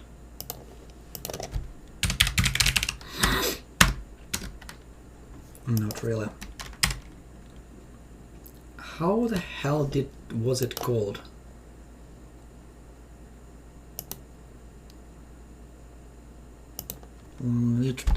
It is not the recent map, but recent-ish. It has a wall, a ton of Creeper, and this is such a huge cap that you don't need to fight.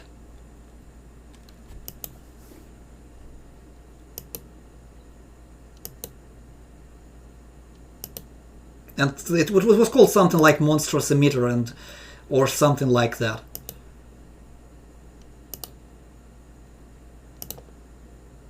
No, it was way earlier than that.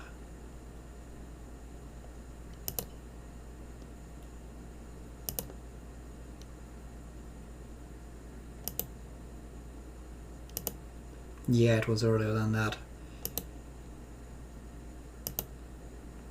A really simple, simplistic map, so whenever I see a lot of brown, it should be a candidate for that.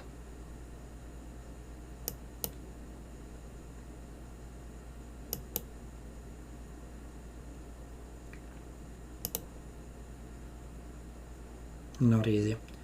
Something different.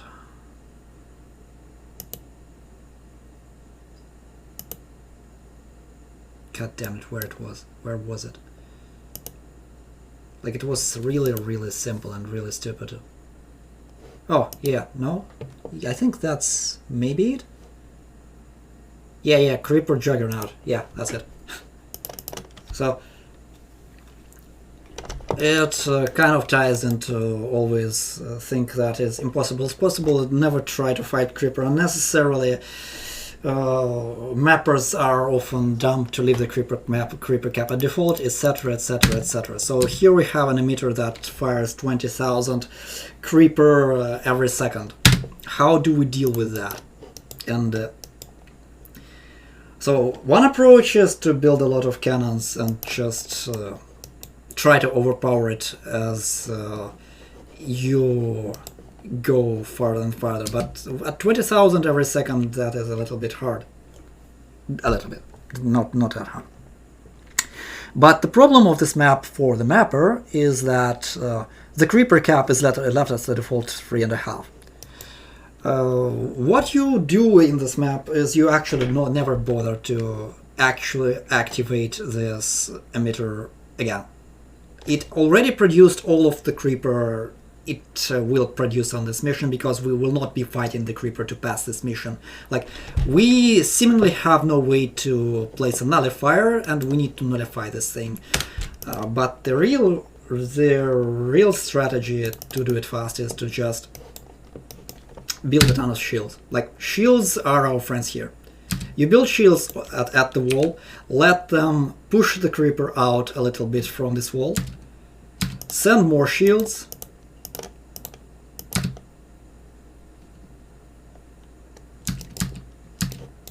I don't think I have the porters.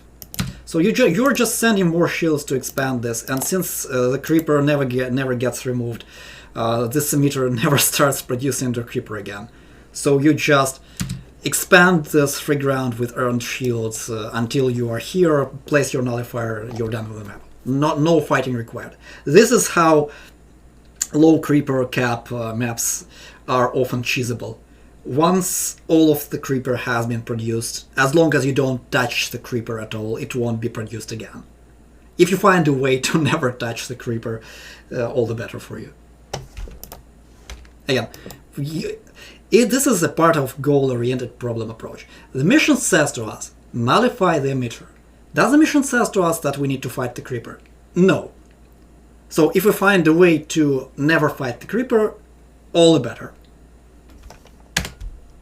So always look for opportunities to not do the unnecessary things on the mission.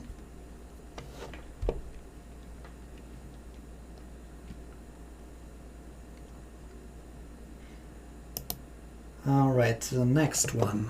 Do I have something in mind for the next one? It's usually done in the chronomes.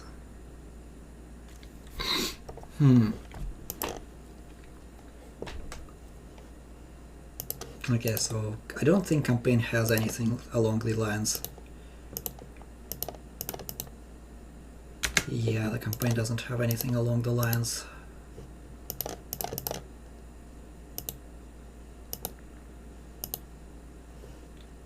Yep. Alright, let's see. Do I have anything in my completed missions that... Oh, yeah. Actually.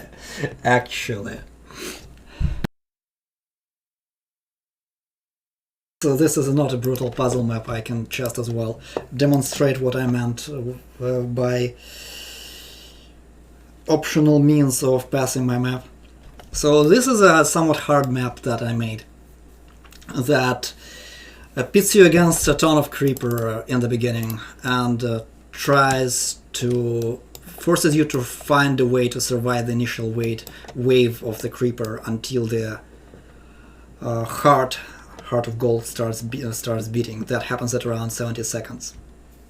For this, you need to prevent this amount of creeper from ever touching this and still have a little bit of anti-creeper. But once you've done that, there is a sort of a time limit you have. This time limit is these emitters. They produce 1,200 creeper every half a second. These are absolute monsters. And if you're slow about pushing up from here, these are going to wake up and majorly ruin your day. So, how do you deal with these emitters if you haven't nullified them by the time they wake up? So the proper way to pass this mission is to trigger these anti-creeper breeders. So if you have triggered the anti-creeper breeders, but these emitters actually woke up, you have something that I call offland nullification. And this is why those emitters are placed so close to the edge of the buildable terrain. This is a safety. Oh god, I have no saves on that. I have purged all my saves on that. Give me a second. What's the number of the map? 3764.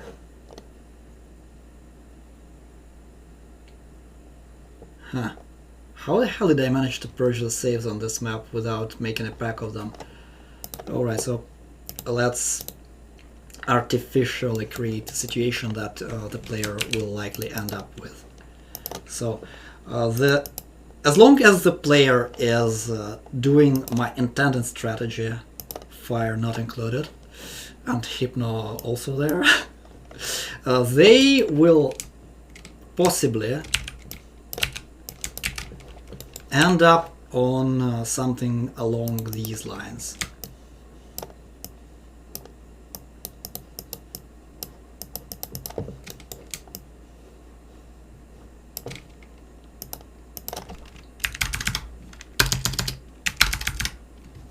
Doesn't matter, but let's see 100 on something along these lines. This is way too much creeper, I think. Let's lower it up so that it's not that bullshitty. So you have all of your units knocking on the creeper's door here, here, here. Assume that these are all built. So this is not an impossibility. So you're pretty much pressuring creeper all around. You're at about 6 minutes, and these are possibly starting to get nullified, if not nullified already. And then suddenly these wake up. These produce a shit ton of creeper, like an absolutely god awful shit ton of creeper that will with very high probability will overflow here, will threaten or if not completely destroy your nullifiers here very quickly. What is intended for this case is concentrate all of your firepower to keep these here. These are beaten to produce your anti-creep, but they do not necessarily overpower them, these two, if you have triggered this late. What you do in this case is build the platforms. Just 2 of them is all that you need. And build the totem, build the pylons. Send the containers here. And just send the energy to the building nullifier. This is what's called offland nullification. What I wanted to demonstrate, but unfortunately don't have the save. Oftentimes, you do not need to approach the objective. It mostly happens in the chronos. Oftentimes you don't need to approach the objective by land. Sometimes there is some stretch of narrow terrain that you can just approach via platform and earned pylon. And you build a nullifier there that is just in range of the emitter, and you never even have to clean up the creeper on the path to that emitter. Offland nullification is a thing and happens quite often. If there is a choice, if there is a chance to do that, if there is enough greener to build this platform, always look for cases like that. Sometimes even chronomes end up with islands where the creeper levels is like 60, 70, etc. But the emitters are on the very edge of those islands. One way to deal with these is just to build the planes or place earned mortars over the gap to this island and let the creeper levels just drop lower and lower. Another way that is often faster is to just offland nullify. Earned pylon, platform, nullifier, done. No need to do things that are not strictly necessary, and that is often fighting the creeper.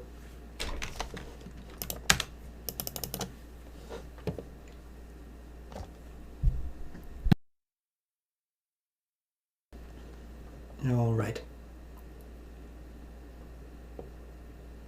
I have already touched on the amount of towers that you need for full speed building. It's one of the bullet points here. So for building your first units, for building your first earned miner, remember that you have to have 3 towers.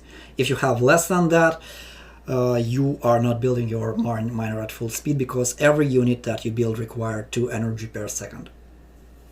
If you have more than that, your earned miner will come out slightly later. So that's why we speedrunners typically build 3 towers into earned miner. That's just optimal for speed.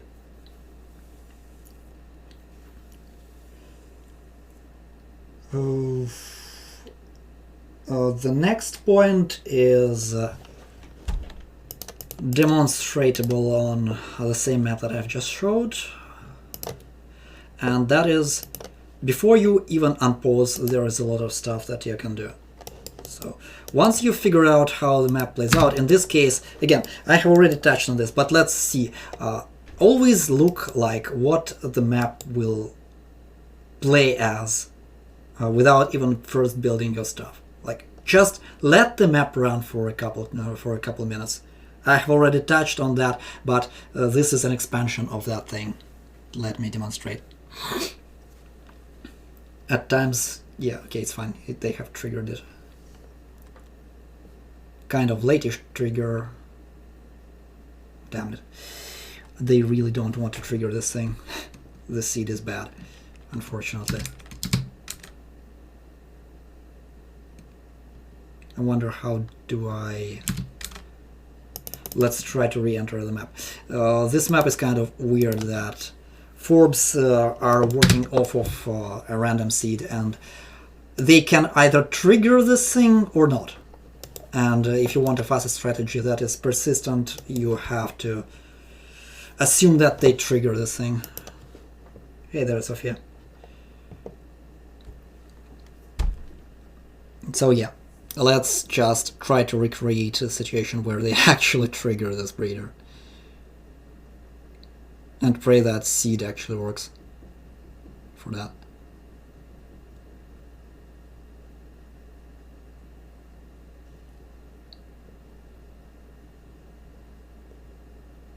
Okay, so this is what often happens. So this is the normal way for this mission to work. The breeder triggered once, a breeder triggered twice. It can happen even faster, actually. Every 30 seconds this triggers, and this means that this gets overflown at around 3 minutes. Sometimes it's even earlier, which is why you don't want to depend on this to be free after that. So we have identified the major source of pain. We have seen that this thing gets overflown and can very easily get overflown. We need to work around that, and we build our strategy around that fact. You do not need to unpause ever until you have placed the entirety of your base for that. So if you have a strategy, you do not need to unpause until you have built pretty much, well, planned pretty much that everything that you want to have. So for example, let's see for something that is called restart or something along the lines. I do not really name my saves in any way, shape or form sensibly. So yeah, like this is what I'm trying to demonstrate. This already has a pre-planned layout before I even placed my spacebar the first time. And technically you should too. As long as the mission is understandable beforehand, oftentimes you can pre-plan a ton of things. And then you just make sure that nothing that you don't want to build is enabled. So it's what I was talking about slightly earlier. That is, do not enable a ton of stuff to be built in the beginning of the mission. Do always build just enough stuff that your energy supply can afford you. That is, in the beginning, 2 towers, then 3rd, 4th, then however much energy supply that you are allowed to, or minor.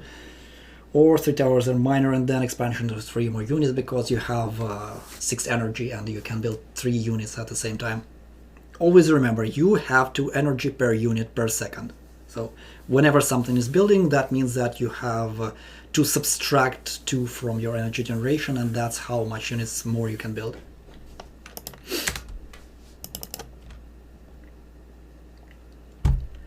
The next one is really speedrunny, like really speedrunny.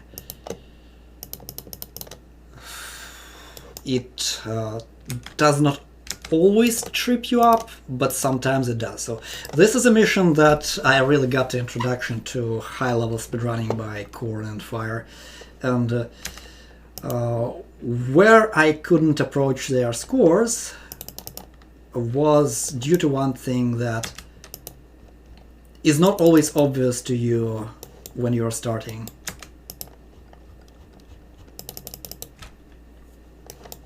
Let's see. Something where the containers are still alive.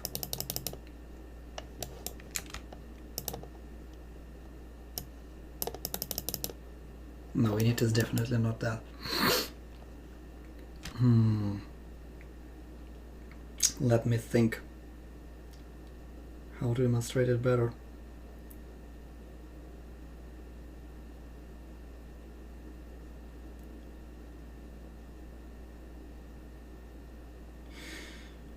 I don't really remember the situation that produced the packet losses. Oh, I think I know how. It's fine.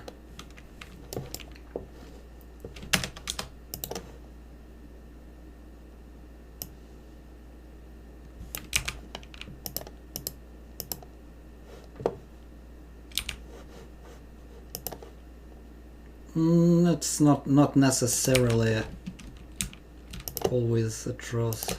Let's see.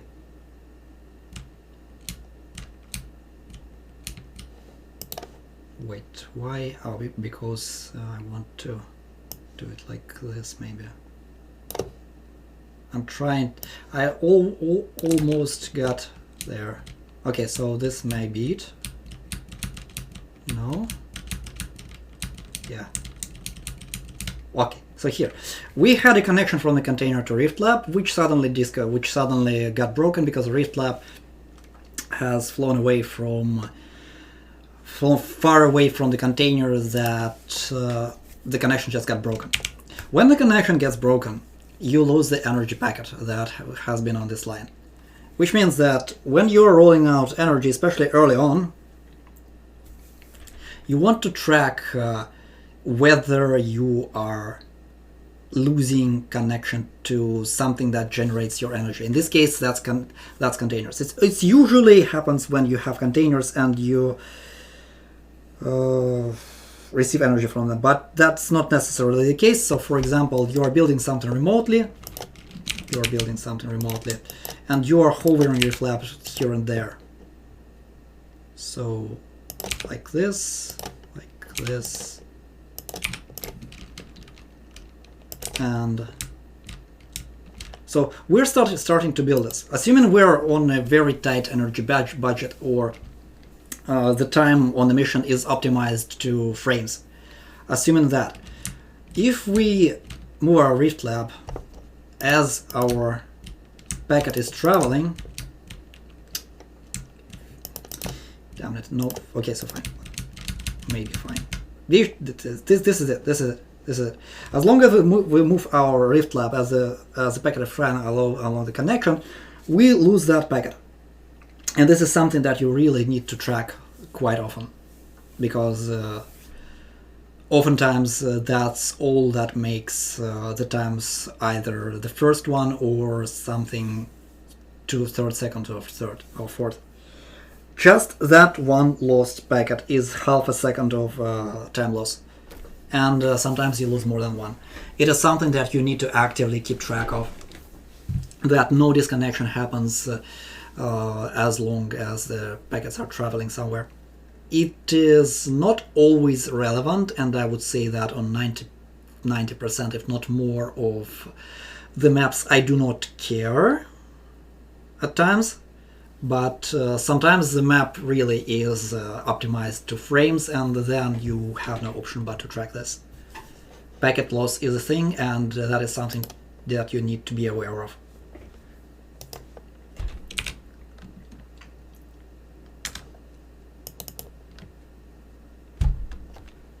Ooh, again, the set of chromes is not the best one for the bullet point.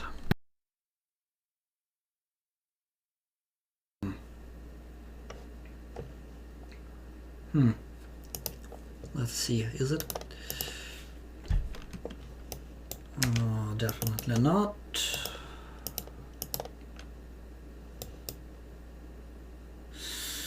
Kind of a... not really.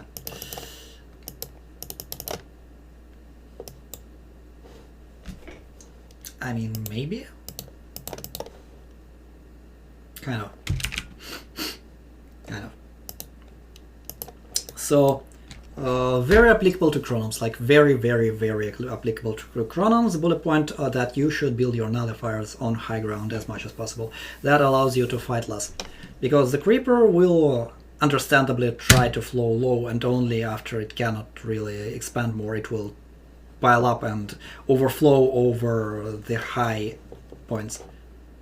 So the plateaus that are 20 height and the likes are likely to either never be overflown by creeper, or the creeper level there is very light. So whenever you can, just land a cannon or two on the high level.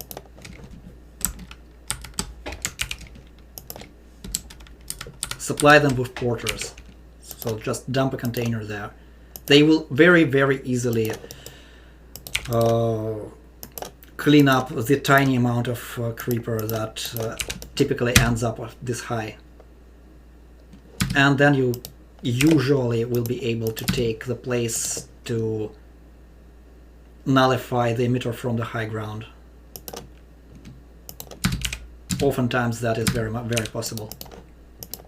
Since height doesn't matter at all for nullification, you can nullify the creeper at like ground 1 from ground 20 without bothering to actually fight a ton of creeper because it's so high. At times, this is not entirely obvious because you have to terraform just a tiny bit. So it is not uncommon that you have to do something like this. Slight, very slight terraforming of one space is often all that is necessary for nullifying something from high ground. Always look for things like these because they allow you to never approach the objectives by the way the game assumes you to. You don't have to fight all the way through the low ground creeper.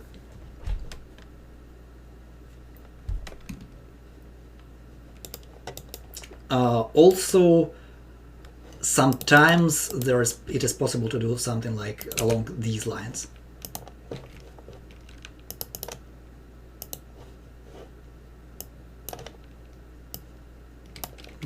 Something like this, I'd say.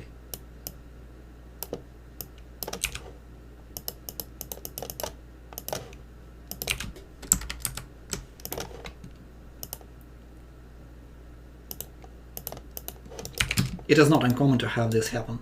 It is really not uncommon to have this happen. You just place a shield on the high ground and potentially you earn it.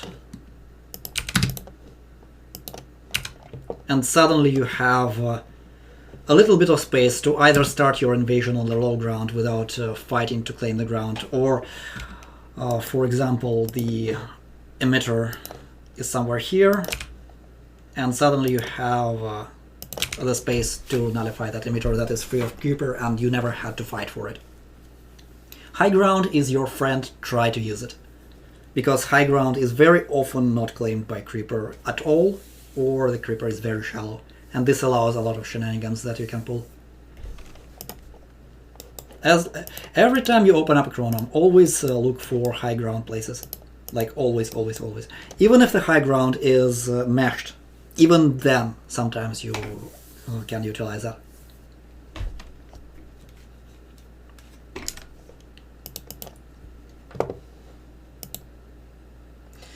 Well, the next bullet point I have kind of already demonstrated, but it doesn't hurt to... Okay, let's see. If there is any mission that is different from the one that I have already shown several times.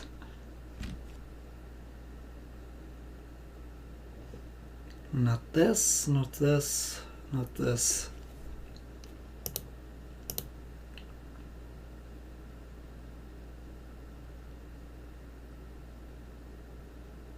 Not this. Oh, kind of. I mean, maybe. I wonder. No, this is a demonstration for another bullet point, not this one.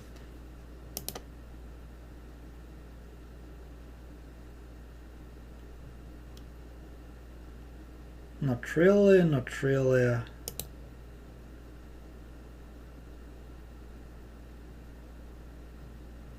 Trying to think of something.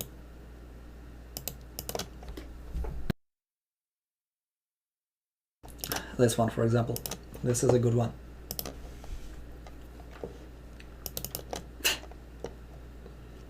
So yeah, the bullet point is you should always search for ways to connect to objectives through the Rift Lab. I have already demonstrated this several times, but it doesn't hurt to repeat. So this was a fun competition map where we tried to fill those totems as quickly as possible, and you really have some bullshit ways to do it. And in the case of the point I'm trying to make is this creeper lab, this Rift Lab is sitting deep into the creeper and allows you to connect this remote tower to this remote totem. Always look for opportunities to not fight the creeper when you can just connect through the Rift Lab. The connection is quite far, and oftentimes very possible. Very, very possible. This is one of the fun missions where you could actually push through shields without fighting much, just on pure shields. You have enough red-on for that. So you place one set of shields, and another set of shields, then another set of shields, another set of shields, and suddenly you have a path to the central totem without fighting for that. One of the things that you sometimes utilize, and the rest you just bomb with anti-creeper. You delete a ton of sprayers, and then you're able to do that objective too. But this is not exactly the point I wanted to make on this map right now.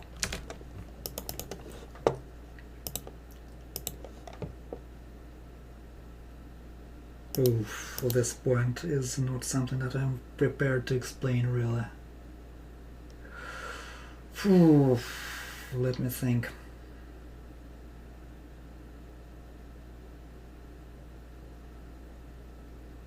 No, I will just skip this. I think it's not really important, and the set current set of chronos down doesn't help. Well, the 70th I already expanded on. Creeper doesn't need to be cleared to start working on the objectives. I have expanded on that extensively, I think. Oh, this one is fun. This one is actually fun. Let's see if I have something. Let me think.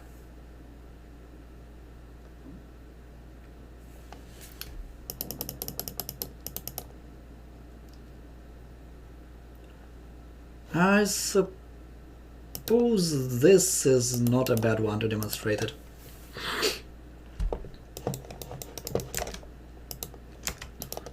So this is a mission where the creator tasks you to fight a ton of stuff all around that is separated by impassable Crozonium, and there is a ton of stuff for you to fight, but obviously we're speedrunners, we don't bother. So there are monster emitters here. Wait, where would okay, it's 0.1. So there are the strong emitters here, some emitters here. So it's just all around unpleasantness if you try to do this like the map creator assumes you will. So this will actually demonstrate more than one point, honestly, and I wanted to start with the other one, but let's just start with the more obvious one. Whenever a map creator assumes you to do something, prove him wrong. Prove them wrong, like absolutely wrong. Whenever you are given a layout, just delete it. Just never assume that the map creator knows better than you, and just delete everything that you're given. That will make it simpler for you to think about the mission. Control A, delete, Control A, delete, Control A, delete. Because more than often, as long as you are actively trying to be good at this game, you will know better. You will absolutely know better. So first thing to do always to delete the pre-planned layout that the map creator did for you. So what's the problem with the pre-planned layout on this mission? The problem is that we are not going to do this mission in any way, shape or form as map creator expected us, as we always do. So what we are expected to do? We are expected to have a separate sections connected by micro-rifts, which is actually the only thing that you should not delete in this mission. A separate section connected by the micro-rifts that keep their own separate fights and that are pushing here, etc, etc, etc. What this mission actually requires you to do it fast, is to delete everything that the map creator assumed, and all of the containers that the map creator placed on this mission will go into build importers and sending the energy to directly nullify things before they start working, because for whatever reason map creator decided that before the 2 minutes mark nothing on this map is working, which means that we have a 2-minute buffer where we can build stuff and send the containers to nullify everything before it ever becomes a problem, and we have a ton of these containers. So like 8 energy here, 60 here, 30 here, a ton of energy here, 100, 500 energy here, for fuck's sake. So this is a lot, this is really a lot, and you just build porters and send stuff, nullify this here, send stuff, nullify this here, draw a tower line to here before it ever wakes up, nullify this before it wakes up. I will show what I do with this area. So just generally ignore what the map creator assumes. But what I wanted to show here really is slightly different in the beginning. Oof, oof. So not exactly the same that I wanted to show.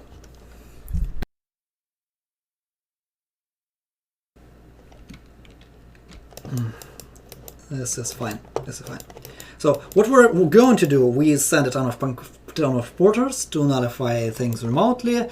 We trigger this flip before this ever becomes a problem by building this line immediately here and portering anti-creeper from here. So this section is never a problem. And here we just roll out energy as normal, because why would our Rift Lab need to be at home when there are so many energy containers at home? Whenever there is a ton of energy containers at home, the base can just function without the Rift Lab. Meanwhile, we are just going to build our energy network directly where the hardest to nullify emitters are and nullify them before they ever wake up. This is one bullet point that I wanted to make. The other is to help expand your energy grid with porters. What do I mean by that? This is late-ish for that.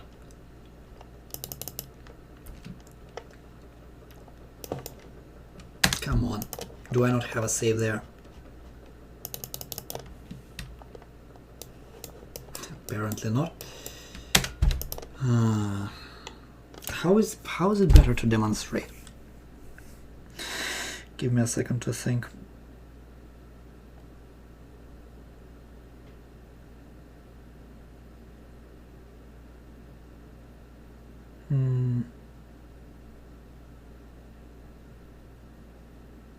I remember that I definitely had a map like that recently. I have played a map like that recently, but I don't remember what that was. And this one I don't really have a save on. But let's just assume that I'm doing something here, I suppose.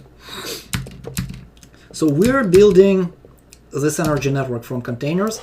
Assume that this thing is also building here like this, and comes here. And start building this from here.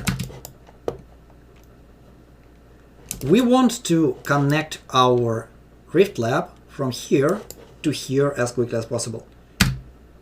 For that, if we just allow the packets to travel here, here, and here, here, each time our tower completes, a new packet will be sent from this container through all of these paths. This is slow. This is really slow and can take several seconds until the first packet even arrives to, for example, this tower. Which means that there will be a time for like 20-25 seconds of this grid connecting, for example, to this grid, because they are both trying to connect through long-ass stretches. To help with this, we send the porter container that will build the intermediary tower and will connect us much faster.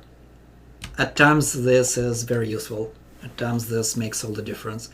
At times what you want to do is to just, for example, build a porter container to some remote ground and let it build a patch of the network before you are ever connected to that. So assuming you are working from here to here through some stretch, and you have sent a container to build all of those towers so that they start working immediately once this connection is done.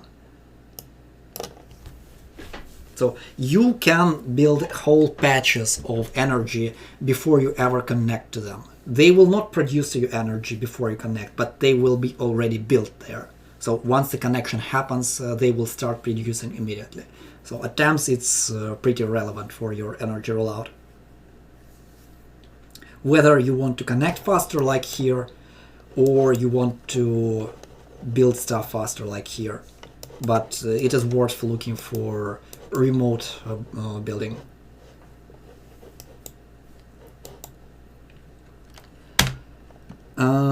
So the next point probably is going to be controversial, well, for a typical player. That is, Titan weapons typically suck. What I mean by that? I mean by that a lot of maps you will pass before your first Titan weapon even is built. So what Titan weapons do we have? Bertha. Bertha just sucks. Plain and simple. Most of the time. It fires slowly, takes a ton of energy to build and feed, and cannons are usually strictly the better answer. Cannons or bombers. There are a few maps where Bertha is okay-ish, but generally don't bother at all. Iron Bertha is somewhat strongish, but the general problem with Titan weapons and speedrunning is that more often than not, the mission is passable before your first Titan weapon will ever finish. That's really the hugest problem. The airship is absolutely usually not buildable in the time frame that a map will complete. When you can build them, build them. When the mission requires them, when it's a hard mission with a ton of creeper and a ton of land to cover, absolutely. Airships are good for that. But more often than not, airships are not necessary, and you will not even build one of them before the map is finished. Another common trap is rockets. A lot of missions seem to assume that you use the singularity plus conversion or something along the lines. This is a trap, and more often than not, you will find a way to finish the mission before your rockets will be able to finish it. Like, absolutely. So there is a very, very easy example that I have already shown.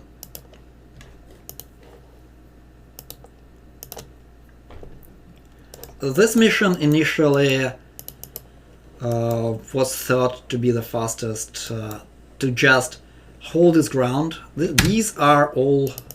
So there is a lot of greener on this mission. A lot of greener on this mission. There is a lot of blue patches on this mission, or rather, a lot of blue resource. So the first thing everyone ever thinks on this mission is build a ton of miners, build a ton of rockets, build a ton of... build a ton of refineries, and just flip the creeper here, land container, and that's it. So defending these places becomes easier once you flip, much easier. You just land a force there, and it's pretty simple. The problem is it's a trap. It's an absolute trap, and this mission can be passed without building a single rocket. It's what I want to say. Always assume that rockets are a trap and there is a faster way. As long as you are bullshitting hard enough, you don't need rockets. Sometimes you do, but oftentimes you don't. Like, in this mission, the way to not bother about rockets ever is just be very, very, very bold with your build-up. So you can build this whole rollout, like this section, and your connection before the creeper from these ever reaches these cannons, and then you don't need you absolutely don't need rockets for this section because you are already almost at the doorstep, and this just requires some anti-creeper bombing with the planes. So there are fun maps where rockets are the answer. For example, when there is a whole lot of creeper that is separated by some kind of void, and it's produced at the rate that you will have a really hard time fighting, and you are given a ton of greener, then it's an entirely valid strategy to just accumulate several hundreds orbitals and flip the whole thing. I have done that. It sometimes ends up the fastest way to clear these places, but you don't often get that much greener, and more often than not, rockets are a trap. For speedruns, that is.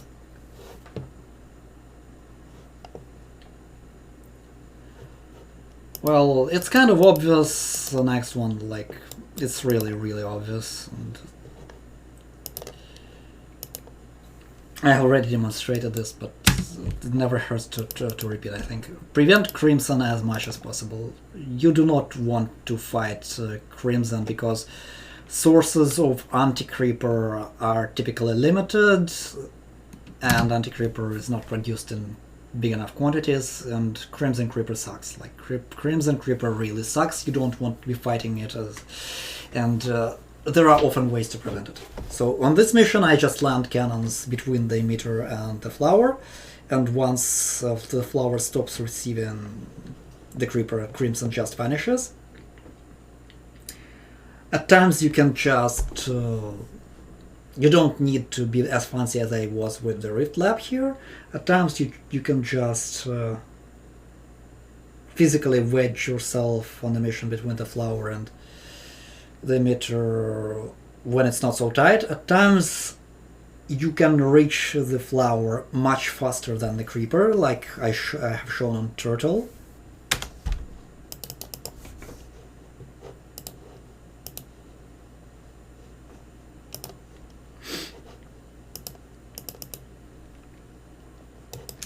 Like, you can reach this Crimson Flower much faster than the creeper ever does, and this means you don't have to fight it.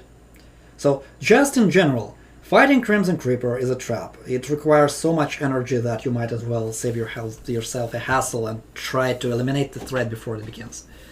If you actually have to fight the Crimson Creeper, then more often than not the actual proper way to do it is with planes, not with anti-creeper.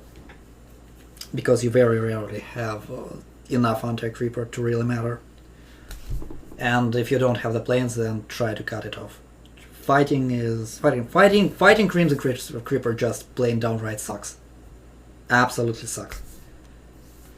Just cutting the flow, for example, with a plane chain. So you just bomb. Once the Crimson Creeper started being produced, you just build an airstrip, fill it with planes, and bomb the place between the Crimson Flower and wherever you want to invade. Planes are really strong, and once they cut off the flow, not between Emitter and Crimson Flower, but between the Crimson Flower and the place that you're trying to invade. So as long as the connection is interrupted, the Crimson will vanish. And planes are pretty effective as long as you can supply them, because even as how hard Crimson is to remove, planes are really strong. Planes are essentially flying mortars, and they are very effective at removing Crimson.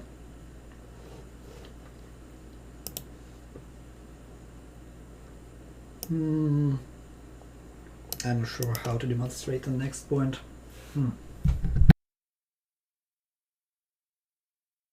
And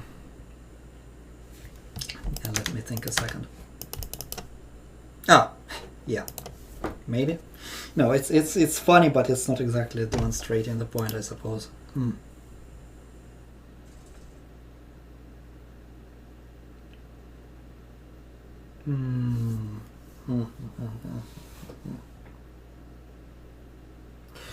I don't know.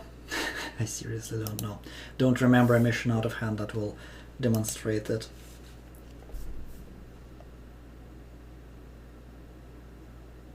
Not this, not this, not this.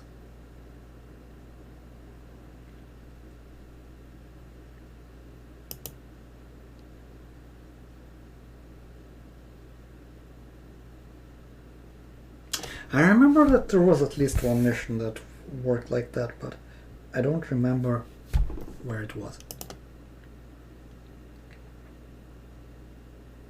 But I guess it's possible to demonstrate on my own, I suppose. It's just not exactly something that is very representative of what I want to say, but that doesn't hurt to show.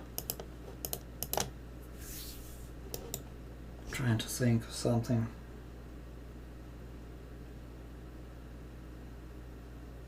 No, doesn't matter. Might as well show here. So, don't really get attached to your own base. That's often not a trap, but sometimes is. So, as long as you're building something and this something stays, it doesn't mean that your base gets completely destroyed, which is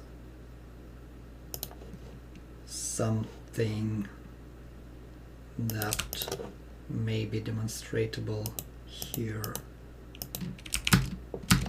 Oh, right, I forgot.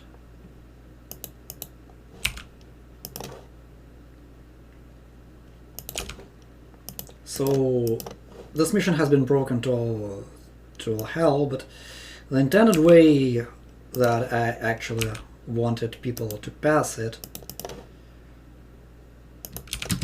was so the point is your base will get obliterated in the first round of this mission because there is so much creeper that you just don't have anything. Okay, I'm not doing this properly. I'm breaking my own guidelines while trying to talk. Okay, so fine. Let's pull, move.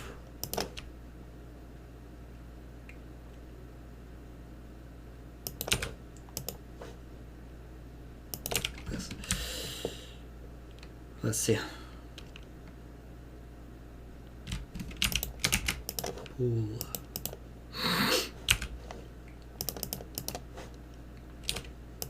So you're supposed to do something along these lines. Wait, what? So it doesn't matter that your whole base gets obliterated as long as you have gained something while it was working. So sometimes abandoning your base is just fine, as long as you achieve some kind of objective. So once this builds, we're just going to lift off and wait for the creeper to slightly clean up. It doesn't matter that our miners are all dead, because we have built a ton of mortars. I think that the supposed amount is 5. Because we kickstarted our mission with these mortars. Now we can just chill and wait for stuff that needs to happen.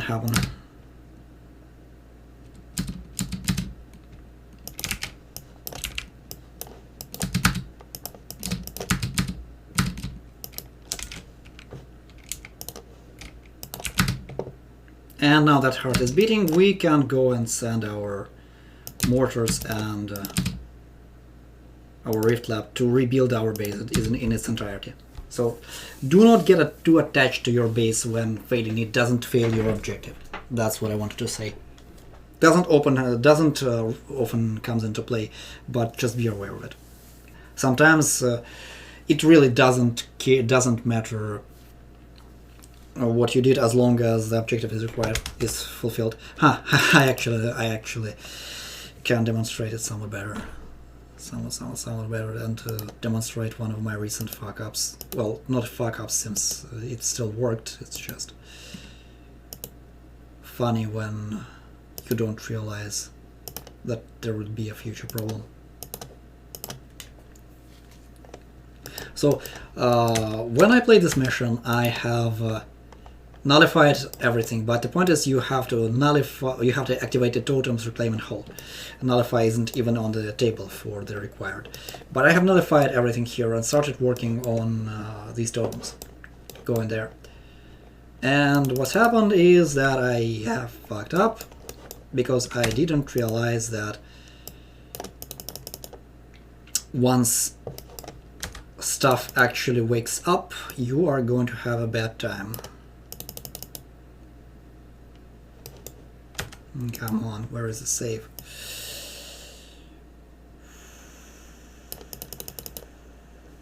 No, that's not it.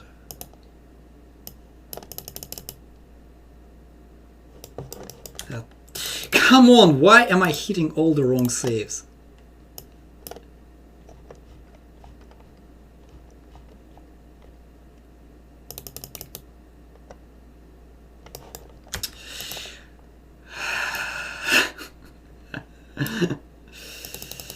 Oh, God. All right. So it's somewhere around retry.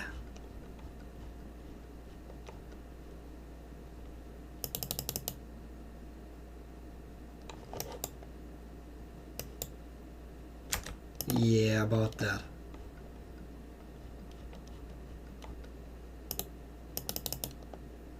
Wait, no. No.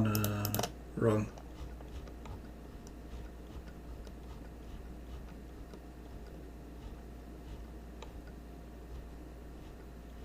Wait, what? What? Where the hell?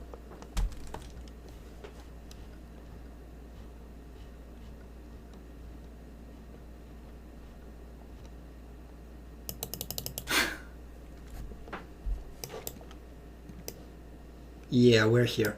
Yeah. So, the point is, I have nullified everything. Then I realized that once I have eliminated enough creeper on the route for these objectives, on route for these totems, these stashes will start operating, and there is some really monster stashes mixed into here, like 20,000 and the likes. So I have fucked up, and the creeper started piling up in the amounts that is really not sustainable with the amount of forces that I have. But it doesn't matter. You can abandon all of it because the nullification objective has already happened. So I was able to salvage this map by abandoning the whole top of it and just going here and here with all my forces. Abandoning objectives is not a problem as long as they are completed or as long as you don't care.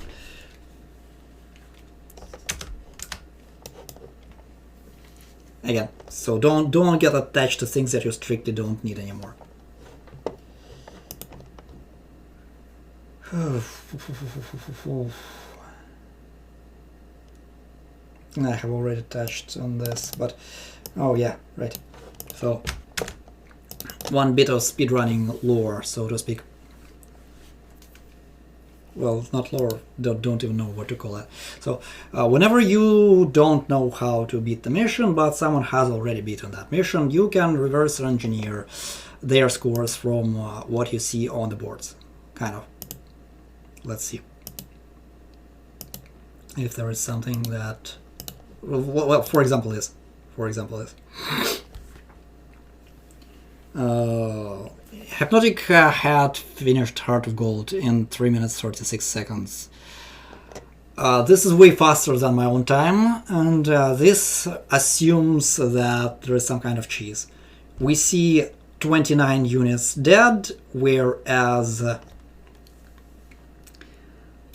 your base isn't really 29 units when it dies. So something likely died. When people are optimal, whenever something dies, it's usually on purpose, at least when so much units dies. So he killed something to pass this mission further fast. That probably implies sprayer deletion to trigger the AC breeder. So that's kind of how you think about this specific case. The next obvious mission for that is a magic carpet. This is a really fun competition map that we found several bugs on, but essentially it goes like this. There is a fuck ton of blobs, and if you try to pass this stretch normally with snipers, it's going to be a really painful time because you are going to have to build a lot of snipers. So when the competition started, we quickly started finding bugs, ways to pass this faster, ways to sidestep all of this blobs thing. But at some point a score was posted that really makes you question just what the hell is going on.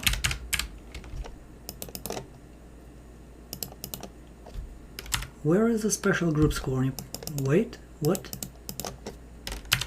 Oh, special event. Stupid.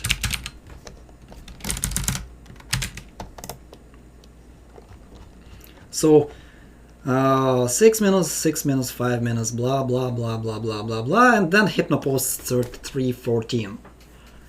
And the fastest strat at the time was kind of not there. Fastest strat required building spikes of high terrain along this route so that the blobs climb and expire. Their lifetimes is set to a low amount on this mission, so whenever they try to go up and down, they expire before reaching the end. So, but the point is, even if you are really quick about building the spikes, and you can be really quick about building the spikes, this mission has a lot of interesting techniques. You can realistically connect this to this, well, in something like 330 or something along the lines. Hypnos 314 has sent us scratching our head because this essentially means that a straight line was built from here to here without ever terping anything really. Seriously, like terps take some time to build those spikes to make sure that blobs disappear, and 314 is not a time that allows you to build those high spikes. So By reverse engineering people's scores from their times, I mean that you see Hypno's time, you know that Hypno is a good speedrunner and he won't be cheating. So something on this map allows you to build a straight line from here to here without bothering with all the blobs. And once you realize this fact, you can fiddle with this mission and you realize that it is actually what is possible. Like, this comes up really only on this mission, but apparently whenever a blob travels on some kind of a spike, I don't remember the exact height.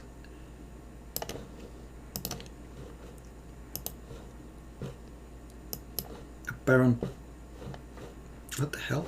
Oh, I have this selected. I was wondering what the hell was going on.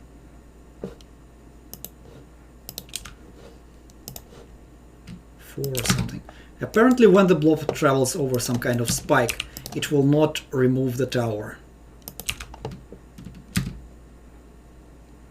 Yeah, maybe height 5. It needs to be a somewhat sharp-ish spike.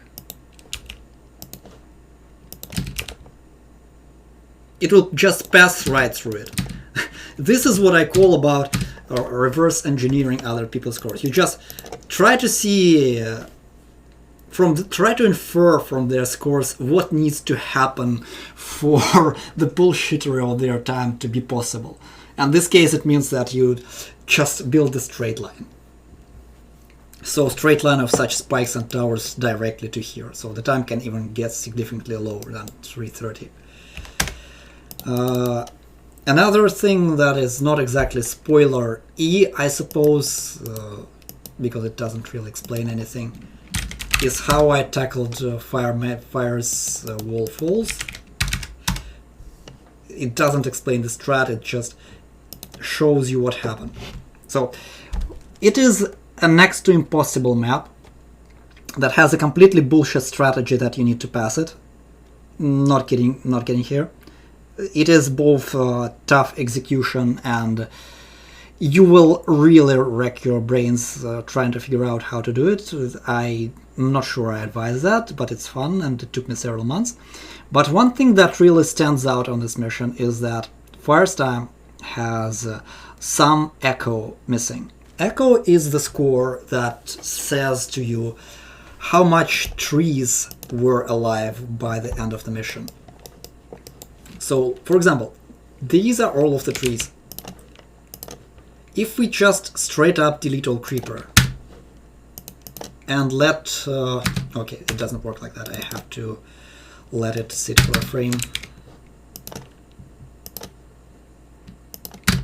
Yeah, if we let this thing charge, the reclaim objective charge,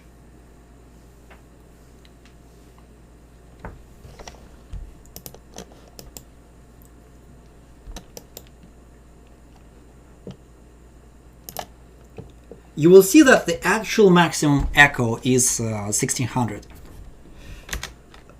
Fire's score had 700 living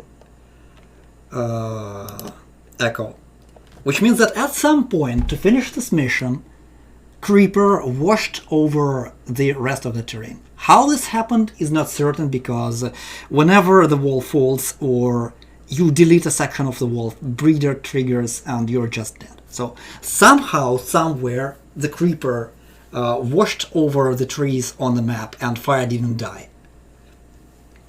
You just have to figure out how that happened, but this echo score is a slight nudge that you have in the right direction. So try to see if echo is telling you something. And there is just a lot of things that you can infer from just looking at how fast the mission has been passed.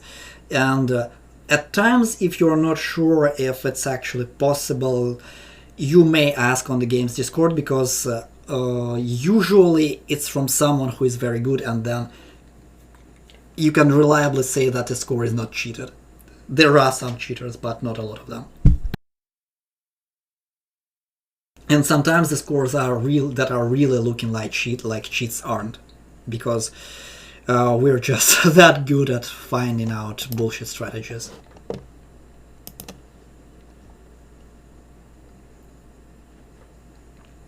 Alright.